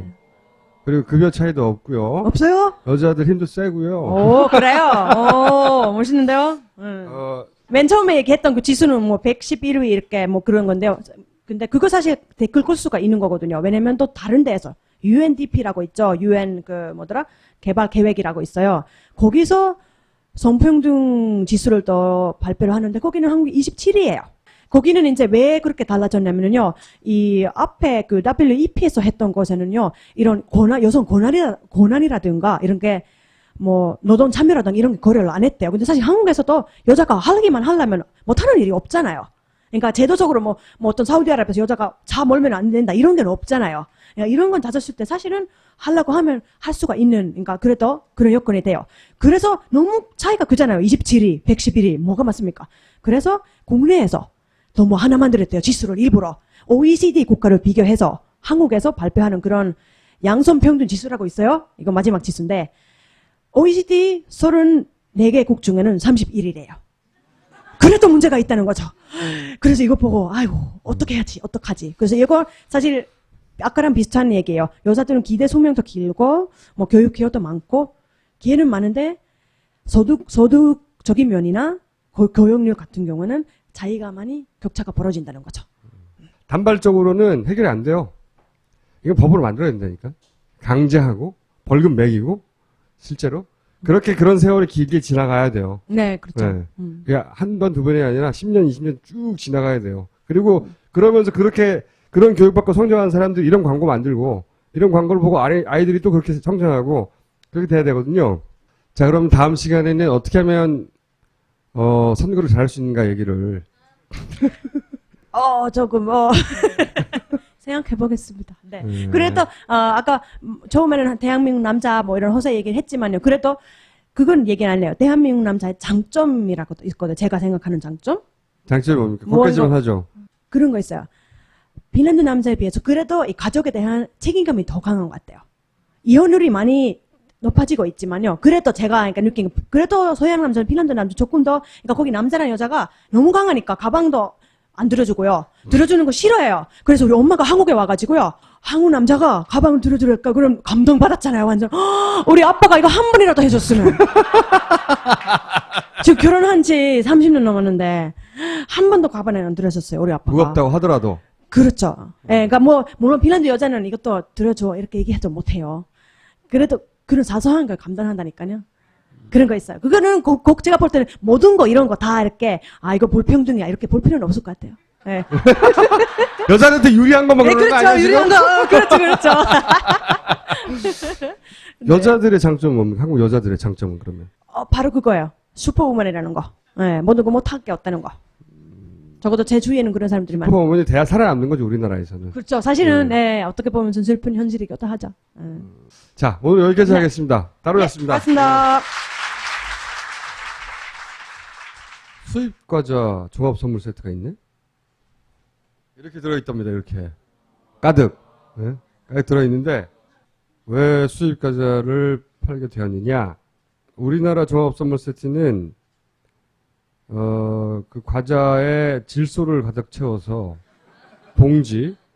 과자 봉지 몇 개를 묶으면 사람이 타고 한강을 건널 수도 있다. 그래서, 이 국내 기업의 관행에 경종을 울리고자, 해외에서 진짜 종합선물 세트는 무엇인가 보여주고자 수입을 하였다. 수입 과자를 찾는 사람이 늘어서 불법 유통이 많아졌는데 우리는 수입 신고 후 검역 마친 이후 보관 과정까지 다 보고 나서 가져왔다. 맛있어요. 네. 두 번째는 딴지 스테이키. 맛이 없으면 딴지 마켓의 검증을 통과할 수 없다. 수비드 조리법. 밀폐된 비닐에 담아서 저온으로 조리되어서 고기의 육즙을 완벽하게 보관하고 있다고 합니다. 이거예요. 고급 레스토랑의 스테이크를 완벽 재현. 이건 아니라고 봅니다. 그 스테이크 개당 5,500원 꼴인데 그렇다면 굉장히 맛있는 편입니다. 가격을 생각하면. 그래서 수비드 조리법에서 까서 2분만 기름을 두르고 구워주면 완벽하게 재현이 된다. 딴지 스테이키. 김 감독, 지난 시간에 3가지 미스테리 기억나시죠? 그 중에 그 난간이 절단됐던 거 기억나시죠? 네. 그 부분을 좀 더 파고 들어왔습니다. 김 감독. 미친 김 감독 모시겠습니다. 그때 기억을 떠올려 보시면 하나는 난간, 하나는 뭡니까? 레이더 영상이 이렇게 겹쳐져 있더라. 이렇게 희한하게도. 그죠? 기억나시죠? 그 두 가지가 연결된 거더라는 걸 발견했답니다. 그게 별개의 사안인 줄 알았는데 사실은 그 연결돼 있더라. 오늘 그 이야기를 하러 나오셨는데 자, 7시 5분경 예. 여기를 지날 즈음에 일어난 일이죠. 예. 그죠? 복습을 잠깐 해보면 기억나시죠?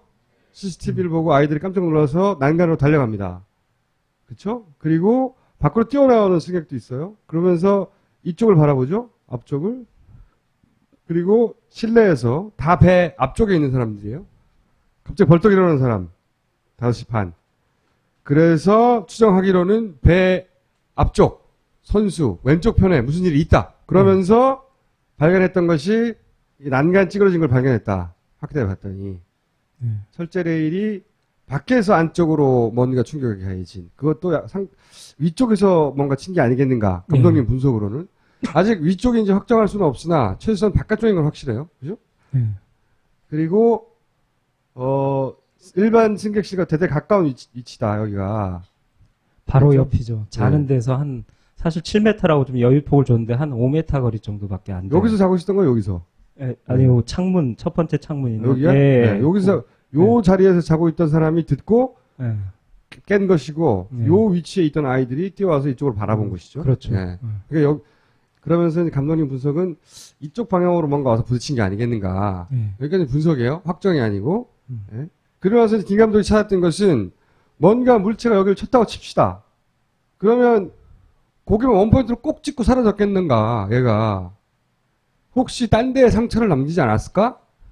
그래서 이제 여기 이때까지 공개된 모든 사진, 동영상들을 막 뒤지기 시작한 거예요. 요 대목부터는 이제 미친 사람만 할 수 있는 거죠. 그게 어디인지 모르는데 그냥 찾는 거예요. 무턱대고 모든 사진을 확대해서 계속 쳐다보는 겁니다. 네. 미친 짓이죠. 그러니까 이게 보시면 9시 35분 해경이 이제 다가올 때 그때 첫 목격됐었거든요. 근데 찾아보니까 헬기에서도 제주에서 날았던 헬기에도 이 절단돼 구부러진 이 레일이 다 목격이 되더라고요. 그러니까 현재까지 우리가 알고 있는 건 9시 35분이잖아요. 그 전에 덜 잠겼을 때, 훨씬 위였을 때 상황은 어땠는가 해서 영상을 찾다가 이제 좀 알게 된 것을 네. 오늘 들고 나왔습니다. 그리고 거기 말고 다른 데를 발견한 겁니다. 드디어 상처 입은 곳을. 자, 네. 먼저 보실 것은 예, 강판에 대해서 이걸 이해하셔야 되는데요. 사실 저 붉은 박스가 바로 이 휘어진, 절단되고 아래쪽으로 U자형으로 휘어졌던 계단, 데미지를 먹었던 곳이고요. 난간이 있던 곳. 예, 예. 바로 선수 앞부분에, 뱃머리 앞부분에 이 가판을 감싸는 강판을 보시면 여기. 활처럼 쭉, 예, 아래쪽으로 내려오다가 자, 이렇게. 뭘 어렵게 설명, 여기라니까, 그냥. 예. 자, 여기가 난간이 절단된 데고요. 예. 그러면 감독님 의심한 건 여기가 이렇게 뭔가 상처를 입었으면 여기 어디도 상처를 입지 않았을까 그렇죠. 의심한 거예요. 강판이라고 하는데요. 예. 이게 굉장히 그러니까 우리가 보는 자동차하고 이 강판이 틀려요. 20mm라고 그러더라고요. 15mm에서 20mm 외벽이.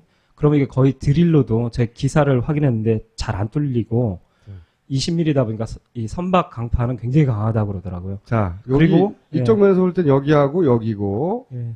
위는 레일이고 이제 밑은 이제 강판들인데 이 강판들이 어떻게 돼 있냐면 하나가 아니에요. 이렇게 페인트 칠을 해놔서 그렇지 실제로 보면 이렇게 타일식으로 있잖아요. 조각조각을 이어서 만들고 그 위에다가 페인트 칠을 하는 거거든요. 자, 여기 보십시오. 여기가 그러니까 난간이고 예. 지금 주목하고자 하는 부분 요 부분이에요.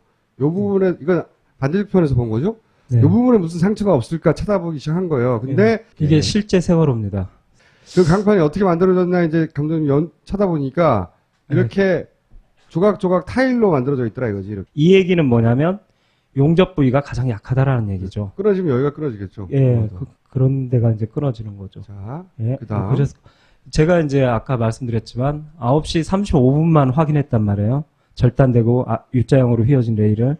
그러면 그 앞 시간으로 가면 배가 더 덜 기울어졌잖아요. 그러면 바로 강판이 드러나요. 그래서 강판을 찾기 위해서 영상을 찾다 보니까 세월호를 찍은 가장 최초의 영상은 예. CNN에서 보도했던 우리가 계속 예. 둘라 에이스. 예, 둘라 에이스가 처음에 찍었던 이게 네. 어디를 향하고 있나요, 뱃머리가. 네. 이게 계속 얘기됐던 그 부분이죠. 네. 그 영상 일부분인데, 그러니까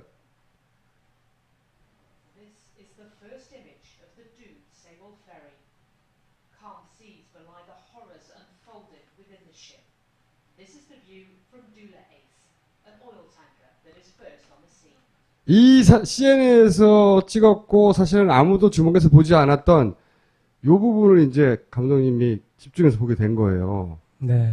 자, 다 보면, 드러나거든요. 강판이. 보면 이 강판이 이렇게 잘려 있는 거예요. 앞쪽도. 그렇게 좀 생각하고 있고요. 보니까 보이죠. 예. 이때까지는 아무도 관심 안 가져서 그 부위를. 근데 지난주에 감독님이 이제 그러면 여기 난간 잘렸는데 그 밑에 부위도 그러면 뭔가 상처를 입지 않았을까 생각하고 자료를 찾다가 CNN 걸 보다가 보세요. 여기서는 뭔가 밑으로 쭉 내려가잖아요, 그냥. 그죠? 그거를 다시 좀 더 분석한 사진이 이겁니다. 이쪽은 이렇게 살아있는데, 네. 이쪽은 보면 이렇게 각을 이렇게 이루지 못하고, 여기가 확 잘렸잖아, 이렇게. 네. 아래쪽으로. 여기서 네. 보시면 빨간 선처럼 잘렸다는 거예요, 이렇게. 네. 여기가. 이게 이렇게 나와야 되거든요. 그렇죠. 갑자기 절벽처럼 이렇게 쓱 활처럼 내려다가 뚝 떨어져 버려요. 강판이. 뭔가 여기서 떨어져 나간 거죠, 이게. 바로 그 계단 밑이에요. 예. 그러면 그래서 처음 생각해 볼 수 있는 건 컨테이너였죠. 예, 여기서 이렇게 컨테이너가 이쪽으로 길어지니까 확 몰려가지고 이게 잘리지 않았을까 이런 생각 해볼 수 있잖아요. 네. 그래서 그것도 검토를 해봅니다. 일단 컨테이너 여기서 확 밀려가지고 여기 이만큼 잘랐다는 얘기다. 예. 그런 가능성이 있겠는가. 그런데 그러면 강판과 컨테이너의 거리가 얼마냐? 여기 보시면 나오지만 되게 가깝게 쌓여 있어요. 여기요, 꽉 여기요. 차게 쌓여 있는 게 2단으로 보통 쌓는데 이게 1단 높이에요. 1단이고 그 위에다가 아직 2단을 안 쌓은 상황인데 2단은 이 넘어진다고 해도 바깥쪽으로 나온다고 해도 거기서 그냥 나와요. 떨어지면서 회전할 때. 실제로 회전할 때 위에 2단으로 쌓여 있던 것들이 다 떨어져 나왔고요. 이때 1단에 쌓여있는 것들 중에 7개가 빠져나오거든요. 둘라이스에 봐도 7개가 바깥쪽으로 빠졌어요. 그건 이쪽이 열어줘야 된다는 얘기예요. 근데 그렇다면 이쪽을 파괴할 수 있는 컨테이너는 1단에 쌓였던 저 두 놈이거든요. 요 놈. 예, 요 놈인데 요 거리를 재보니까 2m 정도밖에 안 돼요. 되게 가까워요. 그렇다면 무슨 얘기냐면 좀 멀어야지 확 기울었을 때 확 가속도로 붙으면서 부딪힐 텐데 2m면 그리고 바닥이 철판과 마찰하고 있잖아요. 물릴 때 아시겠지만 날아오는 게 아니라 바닷가 찍찍 끌면서 와서 쿵 부딪히는데 무게는 무겁겠죠. 왜냐하면 뒤 것들이 이렇게 차례로 미니까. 그러니까 압력으로 미는 거지 스피드로 하는 게 아니거든요. 그렇게 되면 사실은 바깥쪽으로 휘어지는 게 보통이죠. 그리고 이제 더 좋은 자료들을 받아갖고 저희들이 사진 분석을 통해서 공사하는 사진을 분석하니까 이 타일 조각을 알게 됐어요. 강판 조각의 타일을. 보니까 이런 식이에요. 이게 한 타일이고 이게 한 타일이고 여기 타일이고 타일이 이렇게 붙어 있어요. 용접 부위가 보이시죠? 그러면 이게 떨어져 나가야 되는데 저희가 잘리는 게 많이 되냐는 거예요. 감독님의. 그렇죠. 감독님의 분석은 만약에 이게 뭐 가속도가 그렇게 2m니까 많이 안 나더라도 무게에 의해서 밀려 나갔다. 네. 그러면 요게 한 판이니까 이게 밀려 나가거나 접히거나 떨어져 나가야 되는데 바깥쪽. 지금 절단된 부위는 여기를 탁 잘랐단 말이에요. 자 보세요 다시. 여기를 이렇게 딱 잘랐어요 이렇게. 여기를 잘랐는데 바깥쪽으로 밀리지도 않았죠. 꼭 칼로 자른 것처럼. 그보다 훨씬 더 빠른 게 뭔가 친 거 아닌가. 이런 의혹인 거죠. 그렇죠. 그러니까 스피드가 있어야지. 그리고 이쪽에서 수평 방향으로 쳐버리면 저 안쪽으로 휘어버리죠. 그러면서 용접 부위가 터지면서 저쪽으로 가는데 잘렸다는 얘기는 위에서 수직 방향에 가까운 곳에서 내려왔다고 봐야겠죠. 그래서 사실 저번 그 레일도 그렇지만 철제 레일도 그렇지만 U자형으로 휘어 있고 이것도 방향성이 왠지 위쪽에서 내려와야지 벌어질 수 있는 일이거든요. 그래서 짧게 말씀드린다면 저번 방송 나와서 게시판 보니까 잠수함 얘기하시는 분이 있는데 저는 잠수함은 거의 확률이 없다고 생각합니다. 잠수함이 적어도 이 부위와 관련해서는. 네. 저 계단을 건드릴 수가 없어요. 잠수함이 점프해가지고 한쪽 날개를 팍 자르고. 네. 아 그리고 또 대회전을 하면서 8시 50분경에 대회전을 하면서 컨테이너가 떨어졌다가 밖으로 나갔다가 물에 풍덩 빠졌다가 부력에 의해서 고무공처럼 튀어 올라와서 13m 그때 만약에 기울어졌다 해도 7m인데 7m 위를 4톤짜리가 다시 쳤다라는 얘기를 하시는데 그건 제가 볼 때는 무협지의 세계예요. 그리고 이제 처음 여기 나오는 건데 주권 방송에서 청해진 해운의 김영봉 상무 이분도 지금 수감 상태인데 잡혀가서 근데 그분이 사건과 관련해서 쭉 써놓은 메모지가 있어요. 그 메모지를 입수했거든요. 그 메모지 내용 중에 굉장히 중요한 내용이 하나 있습니다. 뭐가 있냐면 배 앞부분 충격받았다. 충격이 있었다. 이렇게 썼어요. 여기다가. 네, 밑줄도 긋고요. 그리고 8시 50분 침수 보고 접수. 물이 막 차고 들어왔다는 거죠. 8시 50분에. 이게 굉장히 중요합니다. 그러니까 선수 배 앞부분 충격이 있었어도 저희가 인텔리전 팀이 발견한 것도 일치하지만 8시 50분이면 아직 침수될 상황이 아니에요. 아직은 배가 기울고 이렇게 돌고 있다고 그래도 배는 40도 뭐 이게 30도 기운다고 해서 침수되지 않아요. 물이 들어오려면 이걸 차고 들어와야 되잖아요. 배 밑에 구멍이 뚫리거나. 그렇죠? 그러니까 이 두 가지를 연결해 생각해 보면 충격이 있었고 그 충격으로 침수가 있었던 게 아닐까? 왜냐면 같은 줄을 쭉 썼으니까요. 그렇게 추정하는 거죠, 지금.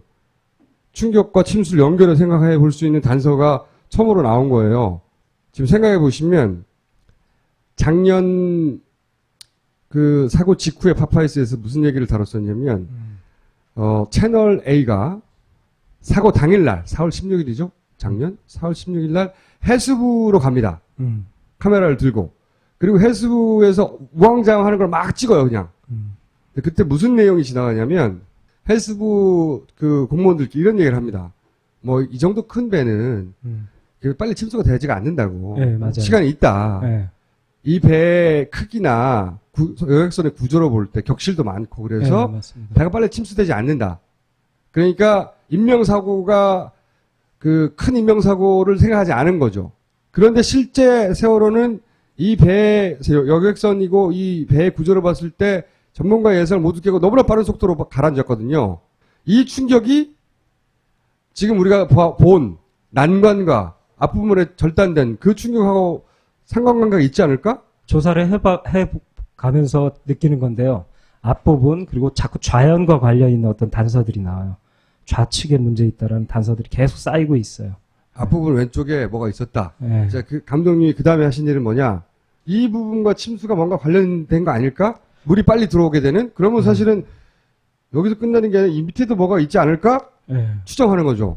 단서들을 보면 어떤 물체인데 그 물체의 어떤 돌출 부위가 저기 철제 난간하고 부딪히고 이 본체가 저 강판을 절단한 게 아닐까라는 생각을 해요. 여기서 조금 더 나가서 생각해 보면 조기만 딱 절단하고 끝났으면 다행인데 거기서 단 30cm, 40cm라도 예, 찍고 내려가면 혹시라도 그러면 배가 기울었을 때 거기로 물이 새기 시작하면 처음에 뭐 6시간, 7시간 배 안 빠질 거라고 다들 그렇죠. 관리들이 생각했는데 그날은 배가 떠 있을 거라고 생각했어. 녹취록 보면 그렇게 다 생각하고 있어요. 근데 어디선가 물이 들어와서 엄청나게 빨리 침수가 되면서 그 비극이 발생했거든요. 그럼 혹시 여기가 아닐까라고 추론해 보는 거죠. 그리고 검찰이 낸 기록이에요. 예. 증거입니다. 제출한. 예. 그 중에 증거 기록인데요. 진도 BTS가 세월호 상황을 지나가는 배에다가 설명하는 상황이 있어요. 예. 설명해 드리면 이게 뭐냐면 9시 6분에 진도 VT에서 둘라이스한테 세월호라는 배가 지금 위기에 처해 있으니까 가서 구해달라 이걸 해주고 그다음 다른 배 그다음에 잉시앙이라는 이거 외국 선박이에요. 중국 선박인 거죠? 예, 캄보디아 선박일 거예요. 그래요? 예. 이 선박은 그러니까 서로 영어로 해야 되잖아요. 그러니까 영어로 교신을 하면서 보통 이 배를 구해주세요 하면서 설명을 하거든요. 이 배 지구가 뭐 때문에 지금 위기에 처했다 이런 얘기를 하는데 여기 영문인데 당신 왼쪽에 좌연 쪽에 세월호가 지금 땡땡땡으로 나와요. 별표. 이게 뭐냐면 보통 이렇게 음성 파일이 있으면 관제사 음성 파일이 있고 적다가 안 들리면 저렇게 해놔요. 안 들리는 곳 해독 불가를 다 공문서에서는 이렇게 처리하거든요. 검찰에서 이거를 땡땡땡으로 처리하고 제출했어요. 숨긴 거라고 본 거지. 그래서 감독님이 이 원문을 들어봤거든요. 원문을 또 자 보십시오. 뭐라고 했는지.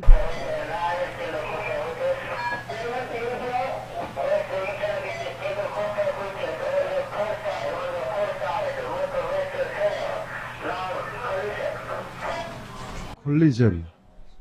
잘 들리죠? 단어가 어려워서 못했을까? 콜리전은 찾아봐도 다 충돌로 나오더라고요. 잘 들려요. 그러니까 이제 연결되는 거죠. 아까 그 상무, 청해진 상무가 충돌 상황이 있었다고 하고, 빈도 GTS도 그 주변의 배의 구출을 요청하며 세월호 현재 상태를 이렇게 표현하는 겁니다. 충돌이라고. 근데 이거는 왜 지금 세계 최초로 등장했냐면, 사실은 그러니까 배가 넘어지고 난 이후에 우리나라 배하고 교신한 것만 신경을 썼지, 우리가. 그렇죠. 다른 나라 배에다가 진도 BTS가 뭐라고 설명했는지는 관심을 안 뒀던 거예요. 그래서 이렇게 설명한 것에 대해서 몰랐던 겁니다. 1년이 지나도록. 자, 충돌. 도대체 뭐와 어느 정도 세기로 충돌했는지는 모르겠어요. 그리고 정확하게 언젠지도. 하지만 뭔가 부딪혔다. 충격이 있었다. 라고 강하게 지금 추정할 수 있는 단서들이 나온 거죠. 그리고 지난 시간에 왜 저런 얘기 했습니까? 겹쳐서 나온다. 진도 BTS에서 만든 그 관제 영상, 레이더 영상을 보면 숫자가 막 겹쳐 있고 막 이상하다 했었죠? 그런데 그걸 좀 더 파고들었더니 예, 이건 복습이고요. 예, 그러니까 이렇게 헬기가 막 여기 겹쳐진 부분이 보이더라. 그건 조작으로밖에 볼 수 없다. 여기 글자가 여기 점선 위로 선명히 조금 좌측이요. 여기. 예, 쭉 선명이에요. 글자가 잘린 거지. 예, 그게 가려져 갖고 그래서 밑이 살짝 화면을 이렇게 막 겹친 거 아니냐 주장한 다음에 예. 이런 의혹을 가졌죠. 겹치지 않으면 저렇게 나올 수가 없어요, 사실. 예. 그런데 예. 바로 7시 5분에 그 일이 있고 7시 17분에 보면 속력 저하 데이터가 반복돼요. 동영상 한번 보세요. 아, 잠깐. 이 영상은 3번 일어나는 것을 빨리 보여드리려고 중간을 이 편집해 갖고 보여드린 겁니다. 이걸 또 트집 잡는 사람들이 있어갖고요. 말씀드린 꼼꼼한 양반들. 네. 한 1, 2분 때 그 지점 사이에 3번 일어나는데 1분 안에 1분 안에 3번 일어나는데 어쨌든 편집해서 붙인 거예요. 보기 편하라고. 예. 여기를 보세요. 0.8 0.8 로트 27 0.9 20.7 0.7 이게 배의 속도예요. 그럼 거의 멈춰 있다고 봐야 되거든요. 배가 전선으로 달리다가 완전히 멈췄다가 이거를 1초도 안 되는 시간 사이에 반복하고 있는 거예요. 갑자기 20노트 40km 달던 차가 갑자기 0.1초 차이에 갑자기 멎었고 이건 공상과학이고요. 저는 겹쳤다고 봐요. 자, 그러면 둘 중에 하나는 거짓말인 겁니다. 20대로 달리는 속도가 맞거나 아니면 0.78로 거의 서 있는 속도. 둘 중에 하나는 거짓말인 거죠. 근데 이거를 겹치다가 둘 중에 하나가 드러난 거지, 지금. 0.4노트가 드러날 가능성이 높지 않을까요? 20으로 0.7을 덮으려고 했거나 0.7로 20을 덮으려고 했거나. 근데 생각해보면 0.4로 20을 덮으려고 할 일은 없잖아요. 그럼 배 이상이 있다. 배가 섰다는 건데. 그럴 리는 없죠. 그러니까 추정하기로는 배가 사실상 0.7노트 이렇게 쓴 거나 마찬가지인데 그걸 20노트 정도로 달리고 있다고 덮어 씌우기로 한 건데 이게 동영상이고 화질 그러다 보니 그 레이어를 겹치다가 삐져나온 거 아닌가. 실수 아닌가. 이렇게 생각이 돼서 CCTV에 그 시간대 7시 17분 때의 시간을 찾아서 배가 과연 진짜 섰나 이걸 확인하려고 그랬어요. 왜냐하면 특히 외부 CCTV들은 물결이 보이잖아요. 세월호 속도가 0으로 깜빡깜빡깜빡 나오는 세 부분 그 구간에 CCTV가 어떻게 CCTV를 통해서 속도를 보려고 잘 보십시오. CCTV가 어떻게 되는지 돌려봤어요. 갑자기 꺼졌죠? 몇 개가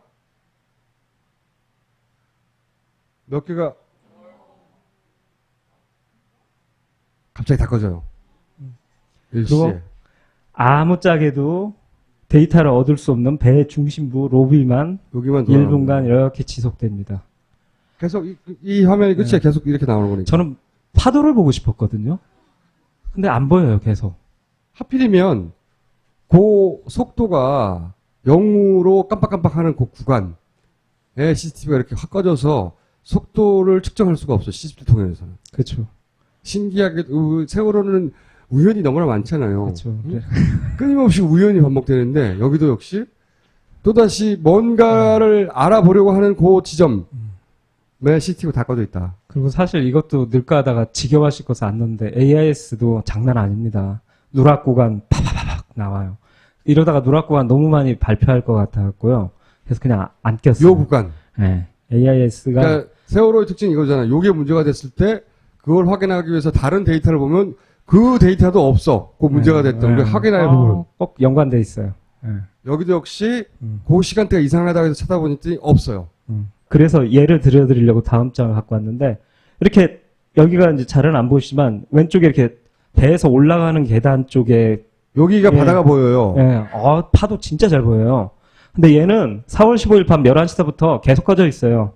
그러니까 얘가 빨리 달리는지 늦게 달리는지 측정할 수가 없어요. 그리고 또 하나가 여기가 파도예요. 여기가 또. 쫙 밀려가는 게 보이는데 이건 4월 10일 오전 2시 27분에 7시 때 전체를 보면 거의 1분.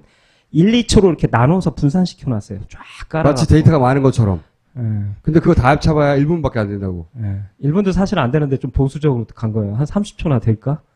이걸 이제 종합해서 이제 말씀드리는 건데 8시 때는 저번에 나왔을 때 소개드렸는데 그때도 8시 한 14분경에도 한번 멈춤 이런 증상. 증상이 나왔다가 했잖아요.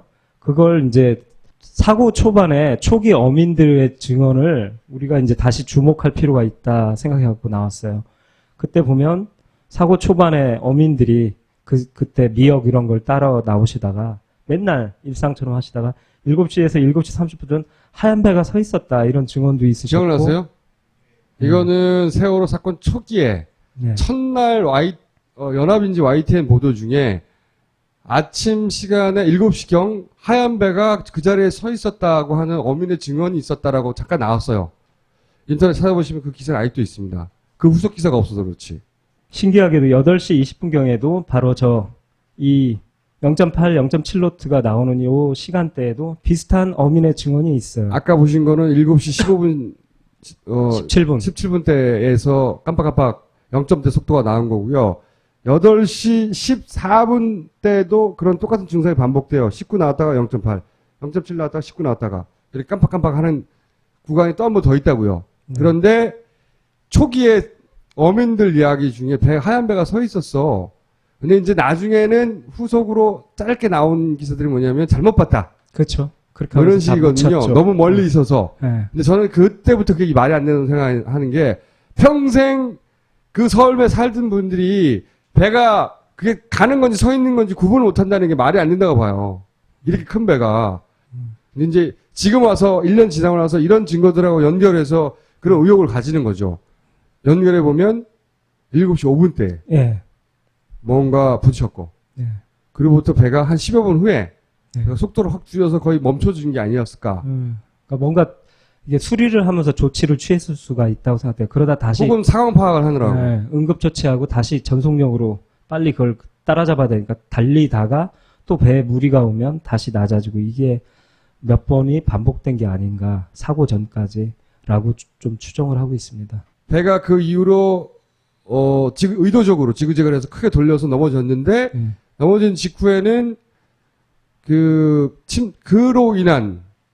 아마도 그로 인한 구멍 때문에 침수가 빨리 된 게 아닐까. 이런 그림이 그 조각조각이 맞춰지기 시작한 거죠. 물론 지금 이야기한 그림은 완벽하지 않아요. 그 사이에 뭐가 있었는지 뭔지는 모르겠지만 조각들이 그런 추론을 가능하게 하는 조각들이 나오기 시작한 거죠, 지금. 최근 들어선 데이터들이 더 많이 쌓이고 그러면서 그 종합되는 단계라고 봐요. 그러니까 여기에서 발견되고 여기서 단독으로는 별 의미가 없었는데 이게 연결되면서 이제 사건의 실체가 점점 다가가고 있거든요. 저는 그래서 요즘 되게 낙관적입니다. 이거 이대로 가다가는 인텐션의 침몰 원인을 제대로 담을 수 있을 것 같다라는 희망이 생기고 있습니다. 네.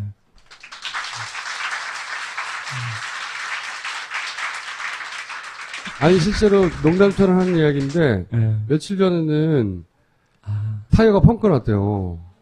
수리하는데 갔더니 뭔가 길쭉한 날카로운 걸 푹 찔러서 펑크를 냈다. 본인이 찌른 거 아니야? 모르겠어요. 보통 펑크를 나봐도 뭐 나사가 박혀 있거나 이런 건 자주 경험했는데 그리고 이렇게 타이어 볼 사이에 그냥 구멍만 난 형태거든요. 그래서 한참 찾으셨어요. 그분이 막 물 뿌리면서 분무기로 계속 안 나오다가 타이어가 구멍이 났는데 멀리 갔다 왔거든요. 근데 오다가 이제 우연이겠죠. 이맘때쯤에는 뭔가 영상이 만들어지기 시작해야 되는데 생각보다 길어지고 있어요. 생각보다 더 많은 데이터가 더 많이 흩어져 있고 그것을 어떻게 연결해야 의미가 있는지는 아무도 가이드라인을 주는 사람이 없기 때문에 이렇게 무식하게 무대보로 그냥 모든 영상과 모든 자료를 그냥 다 보는 거예요, 그냥. 그러다가 연결고리가 나오면 거기서 하나씩 연결고리를 연결하여 의미를 찾아내는 작업을 아직도 진행하고 있어서 시간이 좀 더 걸릴 수도 있다. 그날까지 김감독의 응원과 박수, 기원, 또 뭐죠? 염원, 희망, 아니 그런 거 부탁해요. 감사합니다.